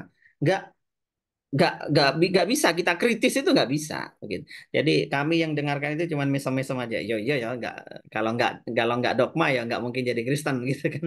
Ya. Tapi ya itu intinya, dia dia merasa semua agama itu begitu. Dia merasa semua agama, sehingga agama itu bertentangan dengan sains, agama itu nggak mungkin bisa bareng dengan akal, nggak mungkin bisa sama dengan observasi, nggak ada nyambung lah, nggak nyambung. Tetapi kan kita justru menjelaskan kebijakan awal, ya observasi, penelitian, ya apa yang indrawi ya, pengetahuan indrawi itu menjadi pijakan awal dari akidah tentang bahwa alam ini tidak mungkin kodim karena kita lihat semuanya itu nggak ada yang kodim misalkan. Itu kan logika-logika sederhana untuk membuktikan bahwa dalam akidah Islam itu nggak taklid begitu. Oke, jadi itu sekedar sekedar ini aja sebenarnya, sekedar bagaimana menanggapi subhat-subhat di zaman masing-masing. Kalau sekarang kita pakai pendekatan ini ya berarti ya kita kita jawab itu bagaimana subhat-subhat ateis yang ada sekarang. Misalkan saya pernah ateis itu subhatnya cuman eh, ada namanya mereka mengenal sebagai trilema Epicurus ya. Ada tiga tiga persoalan ketuhanan ya. Ya, itu saja sebenarnya. Selebihnya itu ateis itu isinya orang frustasi, frustasi. Jadi karena melihat orang agama itu kok banyak yang jahat ya, katanya beragama tapi kok jahat ya, kok ada yang jadi teroris ya, kok apa, akhirnya nggak percaya agama. Ya, kok ternyata gereja itu cuman malaki orang ya, gitu kan, kan begitu kan dituntut bulanan gitu. Akhirnya mereka nggak percaya agama gitu. Kok ternyata saya berdoa kok tapi nggak dikabulkan ya gitu, frustasi mereka akhirnya nggak beragama, isinya ya tentang orang-orang frustasi lah intinya, intinya itu ya sama lah kayak kasus nasab ini kan bukan masalah ilmiah itu. Itu orang-orang frustasi banyak jadi korban loh, ini kok menjengkelkan ya, oh berarti akhirnya nggak diakui begitu. Ya sama lah, mirip-mirip tapi kita nggak bahas itu. Jangan saya Iya. jadi terlintas saja ya, orang-orang frustasi lah intinya. Kalau inti inti akidahnya yang asli kan sebenarnya nggak percaya Tuhan itu bukan hal filosofis ya bagi kebanyakan ateis. Jadi itu aja yang kita jawab, itu aja. Menjawab itu, kalau bisa menjawab itu dengan rasional itu mau tidak mau berarti menjadi seorang Asy'ari atau seorang Maturidi, mau tidak mau, meskipun orangnya anti Asy'ari bahkan anti Maturidi. Ya, banyak loh, banyak loh. Saya lihat itu perdebatan teman-teman yang apa meyakini bahwa Asy'ariyah sesat ya, orang teman-teman Taimiyah gitu ya. Taimi ya, penerus Ibnu Taimiyah. Ini bukan celaan ya. Kan memang pengikutnya Ibnu Taimiyah kan. Ya, ya, saya ngomong Wahabi Taimi itu bukan dalam rangka mencela, tapi objektif, sama saya Asy'ari, saya Syafi'i begitu kan. Ya, teman-teman Wahabi Taimi itu ketika menjelaskan dialog sama orang apa? Orang ateis misalkan. Dialog dengan orang ateis. Itu pasti pinjem logika-logika dalam kitab Asy'ari dan Maturidi. Ya, meskipun mereka nggak Pernah merasa. dipakai itu tapi Gus. Loh iya, logikanya dipakai. Karena kalau tidak pakai itu nggak bisa. Mau membuktikan tentang bahwa alam ini ada yang menciptakan. Itu keterangannya ada di kitab-kitab akidah Asy'ari Maturidi. Mereka oke lah menukil dari sese mereka. Nah, sese mereka itu belajarnya dari kitab Asy'ari Maturidi. Nggak bisa dari yang lain. Nggak ada, sudah habis itu. Sudah selesai. Ya tentang hudusul alam, tentang kidamnya Allah, itu ada di selesainya baru di kitab Asy'ari Maturidi itu. Yang menyusun secara lengkap itu. Oke, kalau misalkan dari bisa nggak dari Quran misalkan? Nggak bisa, nggak bisa, nggak bisa. Quran itu kan kitab mukjizat ya, bukan kitab perdebatan. Jadi global saja itu, global. Eh, nggak sampai pada hal yang detail sekali bagaimana tekniknya itu enggak. Hanya nalar-nalar global saja bagaimana ilmu kalam di Quran itu. Oke, Oke, siap. jadi begitu. Oke, baik. Sangat jelas, nggih, teman-teman. Ini ada mungkin dua lagi, nggih, Gus, karena waktunya Monggo. memang masih sedikit panjang, teman-teman. Ada Mas Muiz Muaddi, boleh untuk di-unmute. Oke. To the Oke. point ya, Mas. Oke. Assalamualaikum. Cek suara masuk ya, Mbak? Oke. Masuk jelas. Oke. Oke. Terima kasih atas waktunya. Kulon Wun, Gus. Perkenalkan saya Muiz. Saya alumnus dari UIN Raden Mas Said Surakarta. Kebetulan juga belajar di Fakultas Usuluddin dan Dakwah. Karena sebenarnya saya di dakwah, tapi ya karena belum berpisah saja ya, masih masa transisi Ya, menjadi UIN, jadi masih gabung sama sulutin dan Usuluddin. dakwah. Ya, jadi fakultasnya FUD, Fakultas Usuluddin dan Dakwah.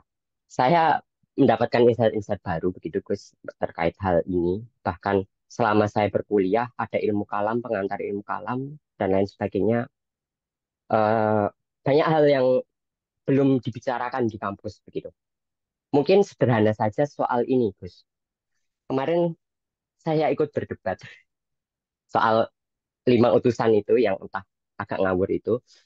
Terus ada beberapa teman dari MD itu eh, bilang bahwasanya eh, agak keluar sih Gus. Bahwasanya kita itu bermanhaj bukan bermazhab. Saya jadi agak bingung, apa bedanya manhaj dan mazhab itu, Gus? Itu yang pertama, Gus. Terus sebenarnya yang kedua tadi sudah dijawab ya, soal saya itu selalu dulu selama kuliah itu diolok-olok, kamu ki wong Nahdliyin ki senengane taklid banget. Hmm, taklid dengan kiai-kiaimu. Lah, saya juga nggak bisa jawab gitu loh, Gus. Ah, taklid itu apa? Taklid kita. Bahkan mereka sampai bilang, kamu tuh terlalu taklid kita dengan kiai-kiaimu. Hah? Kiaiku bagaimana? Wen, ngoten mawon Gus, sederhana. Terima kasih. Oke, baik Gus. Baik. Ya. Ada beberapa poin ya dalam penjelasan Mas Muiz itu, dalam cerita Mas Muiz itu. Pertama, ini yang menarik ini.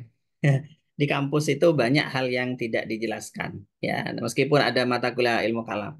Oh iya, karena kampus itu salah sasaran ilmu kalamnya. Ilmu kalamnya di kampus itu salah sasaran. Jadi dia bukan belajar ilmu kalam, materi ilmu kalam, tetapi yang ada sejarah ilmu kalam. Jadi akhirnya sejarah firqah, siapa tokoh-tokoh, tapi nggak bahas apa inti perdebatan ilmu kalam itu enggak. Akhirnya, nah itu yang membuat saya males ngajar ilmu kalam di kampus. Meskipun saya di mana-mana ngajar ilmu kalam, di kampus saya nggak ngajar ilmu kalam. Ngajar satu kali, mahasiswanya pusing langsung. Ya, karena nggak nutut. Mau dikasih tugas, tugasnya pakai bahasa Arab. Ini turas baru sedikit kitabnya, gitu kan, yang diterjemah. Nggak bisa, nggak nyantol mereka, nggak nyantol mereka. Mau dikasih apa untuk apa memahami perdebatan antar madhab, nggak mungkin lah, nggak mungkin, nggak nutut mereka. Ya udah akhirnya mending ngajar lainnya aja nggak usah di kampus. Dan sejarah itu cuman sejarah bisa dibaca sendiri lah, sejarah Mu'tazilah, sejarah ini, sejarah itu. Oke, itu yang menyebabkan dangkal sekali. Makanya mahasiswa kampus kalau mau belajar ilmu kalam nggak bisa di kampus, harus di luar itu, harus nyari. Kemudian kalau soal 5 utusan itu di luar topik kita ya, nggak ada hubungannya itu. Eh, apa bedanya bermanhaj dan bermadhab? Begini, kalau bermadhab itu mengambil pendapat para ulama madhab, kita ambil saja bagaimana pendapat itu beserta dalil-dalilnya, ya kita copy paste saja. Ya. Bermadhab itu bukan berarti nggak ngerti dalil ya. Kita ambil dalilnya, kita ambil penalarannya itu dari para imam, itu bermadhab. Kalau bermanhaj ini berarti mengambil metodenya tetapi nggak ikut pada isinya. Bermanhaj ini kalau dalam fikih nggak bisa, Mas. Nggak bisa. Bisanya dalam hal akidah. Kalau dalam hal akidah, itu makanya saya tulis tadi.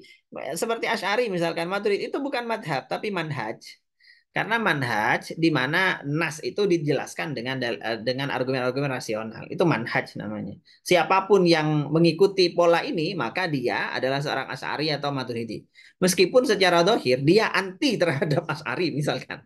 Omongannya itu begitu, tetapi kalau mengikuti metodenya sama, mengikuti manhajnya dalam hal ini.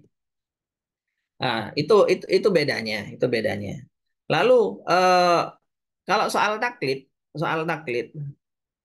kalau dalam akidah nggak boleh taklid ya. Meskipun ke kiai ke siapapun itu nggak boleh. Itu cacat, cacat, cacat banget itu. Masa kamu tahu Allah ada apa enggak? Ya kata kiai saya ada sih gitu. Masa jawabannya gitu? Ya kan itu cacat itu. Nggak ada itu, nggak boleh taklid ya. Kalau NU itu taklid ke kiai misalkan, dalam hal apa dulu yang dimaksud? Nah ini perlu perincian. Kalau dalam hal fikih bukan taklid ke kiai, kiai itu nggak bisa ditakliti. Taklidnya ke para ulama yang dirujuk oleh para pun cuma kadang kiai begitu. Tapi harus ada sumbernya. Kalau taklid ke kiainya sendiri, maka lihat dulu masalahnya. Mau tabar enggak itu yang ditakliti? Jangan-jangan kiainya salah. Ada kadang kiai salah, gitu kan. Bisa bisa jadi. Dan itu bukan tradisi. Tradisi di NU itu kalau misalkan kita persempit jadi NU, sebenarnya ini bukan NU-NU-an ya. Acara ini kan umum ya, kaum muslimin ya. Tapi karena Anda bertanya dalam konteks ini, NU itu eh, longgar sekali dalam urusan fikih. Yang boleh diikuti itu madhab itu empat. Empat. Pokoknya masih empat, terserahlah mau kunut nggak kunut, mau mengatakan kunut bid'ah gitu kan. Tapi ikut Imam Ahmad itu sama diakui oleh NU, nggak akan diprotes. Ya, yang diprotes itu kalau yang misalkan menafikan madhab-madhab yang lain, seolah satu madhab saja pendapat para ulama yang benar itu yang ditentang. Kalau seandainya saya ikuti Imam Madhab, Imam Ahmad mengatakan kunut itu bid'ah misalkan, ya wes nggak apa-apa terserah nggak usah kunut begitu aja gitu aja atau mengikuti pendapat-pendapat yang lain ya silakan saja silakan saya mau nggak mau maulid saya nggak mau maulid nggak mau ikut maulid Nabi misalkan saya mengikuti sebagian ulama seperti Al-Fakihani yang nggak mau maulid ya silakan saja ikut Al-Fakihani yang masalah itu kalau mencela kan mencela itu aja jadi pahami proses ini yang dimaksud ya jadi eh, ya luas lah ya. Satu hal kita ikut bersanad ada ceritanya ke para imam gitu kan, tapi kita harus luas. Oke, saya kira demikian.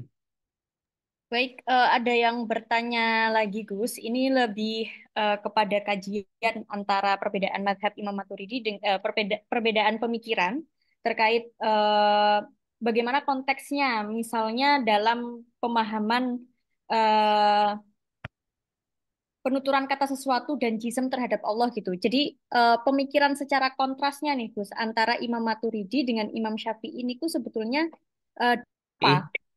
Oke, Imam Imam Asy'ari, maaf. Ngapunten Gus. Imam oke. Asy'ari dengan Imam Maturidi. Yang menjadi poin atau highlight dari keduanya ini dalam beberapa poin, misalnya dalam istawa ataupun dalam pemaknaan tempat, kemudian pemaknaan arah itu seperti apa, Gus? Secara standing point-nya dari kedua imam ini, apakah ada perbedaan secara signifikan gitu atau Oke. tidak ada? Eh, Yang ditanyakan itu tadi masuk ranah usul ya. Sudah saya jelaskan tadi bahwa dalam usul itu tidak ada perbedaan sama sekali, sama. Jadi misalkan tentang jisim. Jisim itu adalah gabungan dari dua dua hal menjadi satu, susunan. Berarti Allah kalau disebut jisim, Allah itu gabungan dari dua hal yang dijadikan satu. Kayak kita ini kan gabungan dari miliaran sel, ya, miliaran atau bahkan triliunan sel misalkan. Enggak gitu. Ya, Allah itu nggak gitu. Sama ini persis. Meskipun nggak pernah ketemu bisa sama. Sama bahasanya itu sama persis. Dalam jihad tempat sama semuanya itu. Sama. Istawa misalkan sama. Sama. Imam Imam Maturidi juga nggak membahas detail soal istawa itu. Ya istawa. Begitu saja. Yang jelas maknanya kita tahu itu mengagungkan Allah begitu kan maknanya Allah maha menguasai segala hal begitu kan makna implisitnya tetapi hakikatnya nggak dibahas sama Imam di Ibana juga sama kan istawa ya istawa nggak usah dimaknai kudroh gitu kan nggak usah dimaknai kudroh bukan berarti apa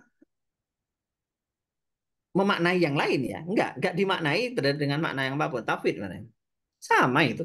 Sama. Dalam hal itu sama. Bedanya kedua imam ini dalam beberapa masalah furuk. Dalam beberapa masalah furuk seperti misalkan sifat takwin. Bagaimana takwin itu kalau versi versi As'ari adalah gabungan dari kudroh dan iradah. Kalau menurut Maturidi, oh enggak, bukan begitu. Tapi ada lagi sifat takwin namanya, gitu kan. Dikasih istilah baru. Nah, kasih istilah baru. Ya ini cuma ini sekedar istilah ini kan. Namun Tapi pada dasarnya nggih sama nggih, Gus. ya sama, pada dasarnya ketika dipraktekkan misalkan saya bergerak sekarang ini atas iroda Allah apa enggak? Kehendak Allah. Ya sama lah, sama. Sama, nggak ada yang lepas dari kontrol Allah misalkan. Sama. Hanya dalam sisi teknisnya saja bagaimana itu. Mungkin Kemudian eh, istilah juga nggih, dalam Gus. Karena kalam beberapa istilah Imam Maturidi itu suka memberikan istilah-istilah baru. nggak bukan istilah baru sebenarnya. Jadi Imam Abu Hanifah ya. Memang itu ada ya. Jadi hanya beda beda istilah saya kira, beda istilah saja. eh, kalaupun dianggap perbedaan hakiki bukan perbedaan istilah, tetapi itu masalah furu'iyah yang tidak perlu saling membid'ahkan. Misalkan yang sangat-sangat berbeda itu begini, misalkan ini saling ngeritik, ya saling ngeritik. Asy'ari itu dan Maturidi saling ngeritik. Misalkan tentang kalamullah. Kalamullah itu pakai suara atau tidak? Asy'ari jelas nggak ada suaranya. Kalamullah yang azali, kalamullah yang azali yang dibahas ya, bukan yang dari Allah sendiri, bukan yang sudah ditulis di mushaf itu, bukan. Kalau itu yang jelas sudah ada hurufnya, kalau dibaca ya ada suaranya, bukan itu, bukan itu. Tapi kalamullah yang asli dari Allah sendiri misalkan, itu itu bagaimana? Apakah ada suaranya atau tidak? Imam Asy'ari mengatakan nggak ada suara, nggak ada huruf, tapi didengar bisa dalam arti bisa sampai bisa dipahami oleh objek yang ingin diperdengarkan. Nah, oleh para rasul begitu gampangnya. Berarti para rasul itu bisa menangkap kalam yang tanpa suara tanpa huruf dengan kemampuan khusus yang diberikan oleh Allah. Gampangnya begitu. Semacam telepati lah kalau kalau mau dikiaskan ya. Telepati itu kan nggak ada suaranya, nggak ada hurufnya, tapi nyampe nyampe gitu kan, nyampe. Itu menurut Imam Asy'ari. Karena kalau pakai suara dan huruf itu makhluk banget itu kan. Hadis-hadisnya dhaif semuanya. Ya, ini kajian hadis, istilah di hadis ya. Menurut Imam Maturidi, oh enggak. Kalamullah itu baru bisa didengar oleh manusia kalau ada suaranya, suara huruf. Kenapa? Karena telinga manusia ini bergantung pada suara. Kalau namanya didengar, itu pasti ada suaranya. Berarti bagaimana? Allah menciptakan suara yang menunjukkan terhadap kalamnya. Jadi kalamnya itu tetap nisbatnya ke kalamullah, tetapi dalam teknisnya Allah menciptakan suara yang didengar oleh hambanya.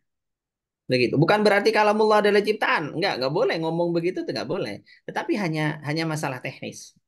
Artinya bukan ada suara yang muncul dari salah satu organ Allah yang bergetar, bukan begitu maksudnya itu kan nggak tanzih. Nah ini beda ini, ini beda. Yang satu mengharuskan ada suara untuk bisa didengar, satunya nggak usah suara langsung aja itu khoriqul adah begitu aja. Jadi tapi tapi semuanya sepakat dari segi usul bahwa Allah itu punya kalam. Kalamullah itu qadim.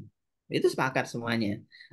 Kalamullah tidak sama dengan manusia, sepakat. Hanya detail bagaimana penyampaiannya kepada Rasul dan itu nggak ada Qur'annya, nggak ada hadisnya itu.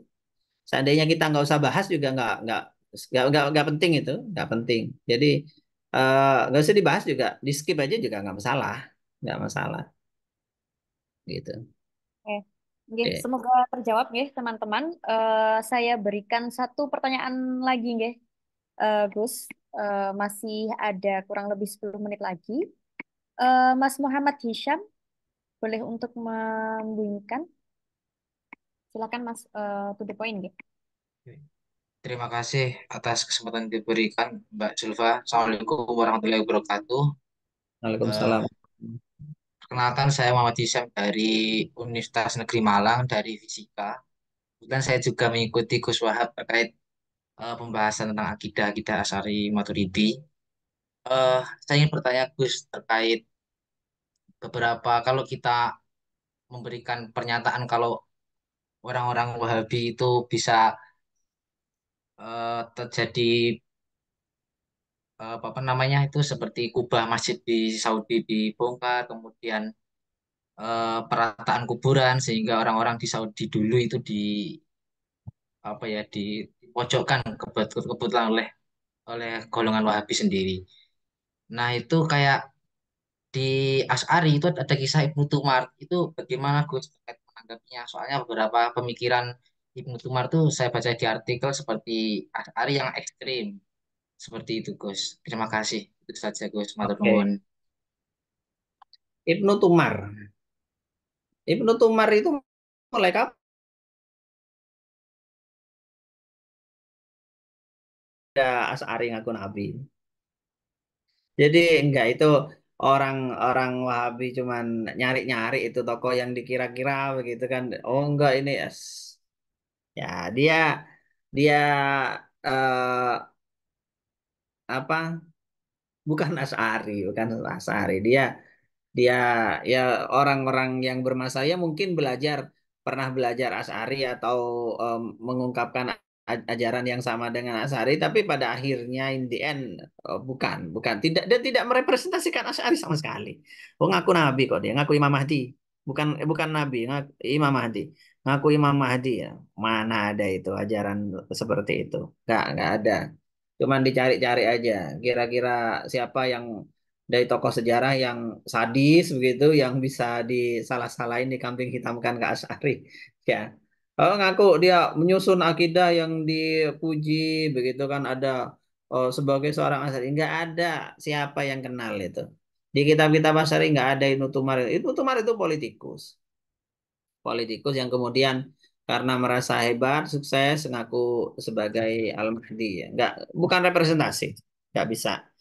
Sama seperti di di Indonesia ini ada beberapa yang oke lah ngaku sebagai Asy'ari asal aja begitu, tapi kan yang aneh-aneh gitu kan ada. Masa mau kita jadikan itu sebagai representasi dari seorang Asy'ari itu kan enggak semacam-macam aneh-anehnya itu kan. Enggak lah, enggak gitu-gitu juga gitu. Oke, itu jadi kalau yang ditanya Ibnu Tumar ya itu jawaban saya. Dia bukan Asy'ari, itu gampangnya. Ya, meskipun ada yang menyebut sebagai Asy'ari, ya mungkin ada pas dia ada beberapa hal yang sama lah seperti Asy'ari gitu. Tapi yang jelas nggak merepresentasikan ulama Asy'ari. Bukan ulama, politikus itu. Politikus. Kalaupun ngarang buku ya politikus ngarang buku gitu. Bukan bukan bukan seorang ulama. Nggih, semoga terjawab nggih rasa penasaran tadi karena sampai ngejapri saya. Jadi beliau penasaran Gus sempat bagaimana Ibnu Tumar itu corak pemikirannya seperti apa, apakah betul dikatakan sebagai Asy'ariyah. Jadi tadi sudah langsung dijawab, telak nggih. Jadi sepertinya di beberapa artikel juga sudah ada. Karena sekarang sudah pukul 21.48, kita sudah melebihi 2 menit nih teman-teman. Eh, jadi dengan apa yang disampaikan Gus Wahab tadi, mungkin ada sedikit closing statement Gus. Monggo untuk dapat memberikan sedikit rangkuman, sedikit pemaparan singkat bagaimana sebetulnya eh, pemikiran Imam Maturidi ini juga perlu kita pahami ulang, kita pahami lebih dalam tentunya, yang mana kita tahu bahwa kitab-kitab beliau ataupun karya tulis beliau itu tidak sepopuler kitab-kitab dari Imam Asy'ari terutama di Indonesia. Seperti itu Gus, monggo. Baik, Imam Maturidi, Imam Maturidi rahimahullah itu melanjutkan pemikiran Imam Abu Hanifah dengan segala rasionalnya ya, rasionalisnya itu, ciri-ciri rasionalis seorang Imam Abu Hanifah kemudian dipakai oleh Imam Maturidi, dibangkitkan kembali dalam karya-karyanya yang menanggapi berbagai isu di zamannya. Jadi sebenarnya Asy'ari sama begitu, sama. Jadi kalau kita ingin mengikuti beliau, maka yang kita butuhkan adalah bagaimana menggunakan perangkat dan metode yang sama untuk menanggapi isu-isu yang ada di zaman ini, ya, tentang pemikiran-pemikiran ateis, pemikiran-pemikiran agnostik, pemikiran-pemikiran liberal, misalkan yang ada. Itu kebanyakan ujungnya memang karena salah di akidah. Karena salah di akidah. Demikian juga tentang kebatinan yang merasa dirinya Allah gitu, apa-apa Allah gitu kan.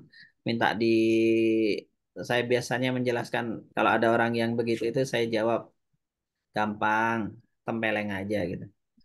Terus ketika ditempeleng tanya aja, itu yang nempeleng siapa? Saya apa Allah gitu. Nanti jawabannya kan Allah. Nah, kalau kalau jawab Allah tempeleng lagi gitu. Lama-lama kalau marah, nah kan marah berarti bukan bukan Allah saya gitu. Nanti kalau begitu aja gitu. Misalkan, nah itu apa ya? Sekedar seni saja untuk menghidupkan kembali eh, sisi rasional ya, sisi rasional dari akidah kita bahwa kita itu berakidah bukan bukan ikut-ikutan, bukan taklid ya. Bukan taklid, tapi kita meyakini dari eh, hati terdalam kita bahwa yang kita yakini ini benar. Jadi kita berislam, kebanyakan dari kita berislam ya karena ikut orang tua kan. Islamnya itu tidak bisa dipungkiri. Tetapi kita tetap dalam Islam itu bukan karena ikut orang tua. Kita di jalan ini sekarang karena kita eh, meyakini dalam hati dengan argumen yang kita yakini. Sudah dijelaskan oleh para ulama itu. Salah satunya oleh Imam Maturidi di Kitab Tauhid ini ya. Oke, saya kira demikian. Untuk selainnya ini saya baca banyak sekali di kolom chat yang nanya, wah semua macam-macam ini. Tapi mohon maaf ya waktu tidak memungkinkan untuk dibahas semuanya. Tanpa mengurangi rasa hormat saya. Saya membaca beberapa pertanyaannya, tapi membaca tok.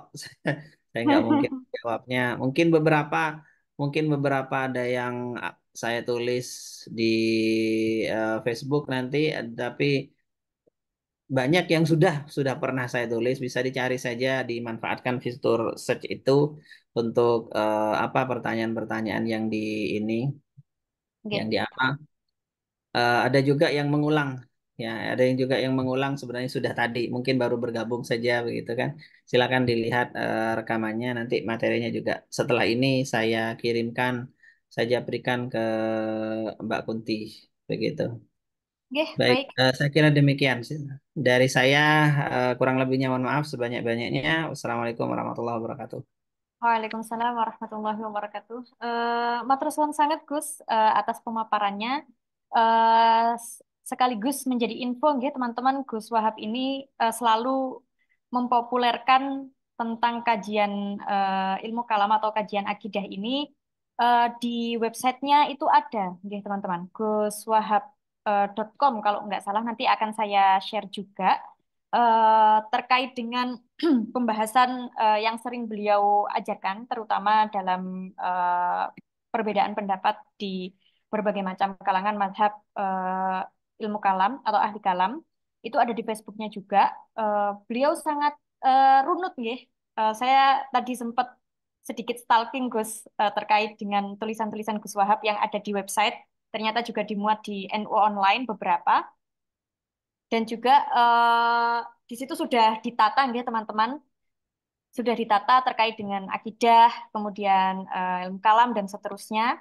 Itu teman-teman bisa Tapi baca di di sana. website itu nggak banyak tapi. Oh, Lebih banyak enggak. di Facebook saya. Lebih Oke. banyak di Oh, Facebook. oke, siap. Mungkin teman-teman nanti bisa menyusul ke Facebook beliau, nggih. Nanti juga akan saya kirimkan teman-teman sebagai bahan tambahan informasi. Baik, terima kasih Gus Wahab atas kehadirannya, kerawahannya, sudah berkenan dan bersedia untuk mengisi acara bedah buku kami. Saya selaku moderator, nggih, jadi teman-teman sedikit menyimpulkan eh, sebagaimana kita tahu, nggih, bahwa pemikiran akidah atau ilmu kalam itu bisa dijadikan atau bisa dimaknai sebagai eh, jembatan untuk mengetahui sejauh mana sih keimanan kita, di mana keimanan itu sebetulnya atau akidah itu tidak berlandaskan pada taklid-taklid yang banyak dituduhkan oleh masyarakat awam ataupun beberapa kalangan barat, akademisi barat yang memang sengaja untuk menjatuhkan pondasi-pondasi akidah seperti itu. Dan juga tentunya mengapa Turas Pustaka memberikan kitab tauhid ini sebagai selain sebagai wawasan atau selain sebagai tambahan wawasan juga ingin eh, menyebarluaskan lebih lagi terkait beberapa referensi yang tentunya diperlukan yang ternyata sebagaimana tadi sudah disebutkan di dalam formalitas atau di dalam pendidikan formal, di mana dalam hal ini adalah eh, yakni di universitas atau di tempat perkuliahan atau di institusi perkuliahan seperti itu. Jadi teman-teman ini sangat sangat direferensikan nggih untuk dijadikan sebagai fondasi awal bagaimana teman-teman melihat corak pemikiran akidah Ahlus Sunnah melalui Imam Maturidi, dan untuk Imam Asy'ari sendiri kita juga sudah menerjemahkan Aluma dan juga Ibanah. Untuk teman-teman yang masih awal bagaimana mengetahui perbedaan pendapat di kalangan ahli kalam, itu juga bisa lihat di syarahnya Aqidatul Awam gitu. Dan juga sudah kami terjemahkan. Teman-teman bisa lihat, nanti akan kami share juga. Mungkin itu yang bisa kami sampaikan dan juga kami hadirkan. Insya Allah kalau berkenan nggih, Gus, kira-kira akan ada kelas-kelas ilmu kalam, karena sebagaimana yang kita tahu tadi, teman-teman sepertinya kok belum dapat mendapatkan banyak kesempatan untuk mengetahui lebih lanjut bagaimana perdebatan yang ada dalam berbagai mazhab akidah, terutama yang ada di kalangan Ahlus Sunnah, kemudian Mu'tazilah dan jajaran eh, Mujasimah. Jadi itu nanti mungkin akan bisa kita obrolkan, nggih, Gus. Akan kami coba ajukan. Semoga bisa keturutan seperti itu. Jadi kurang lebihnya, nggih, teman-teman yang belum mengisi absen bisa untuk mengisi absen untuk mendapatkan sertifikat. Di sini saya Kunti Zulfa Rusdiana Dewi selaku moderator. Kurang lebihnya mohon maaf. Billahi taufiq wal hidayah. Wassalamualaikum warahmatullahi wabarakatuh. Waalaikumsalam warahmatullahi wabarakatuh. Oh iya, Eh, ini saya kirim filenya di apa? oh, siap, Di Mbak Kunti, dan juga ini karena sempat barusan saya kirim di apa chat Eh, itu. siap Gus. Semoga tawaran mengenai kelas ilmu kalam niku saged direalisasikan nggih, Gus. Ya nantilah kita lihat waktunya nanti. Ya, siap Gus. Terima kasih Gus, sudah saged untuk live. Oke, sekian, saya pamit dulu ya.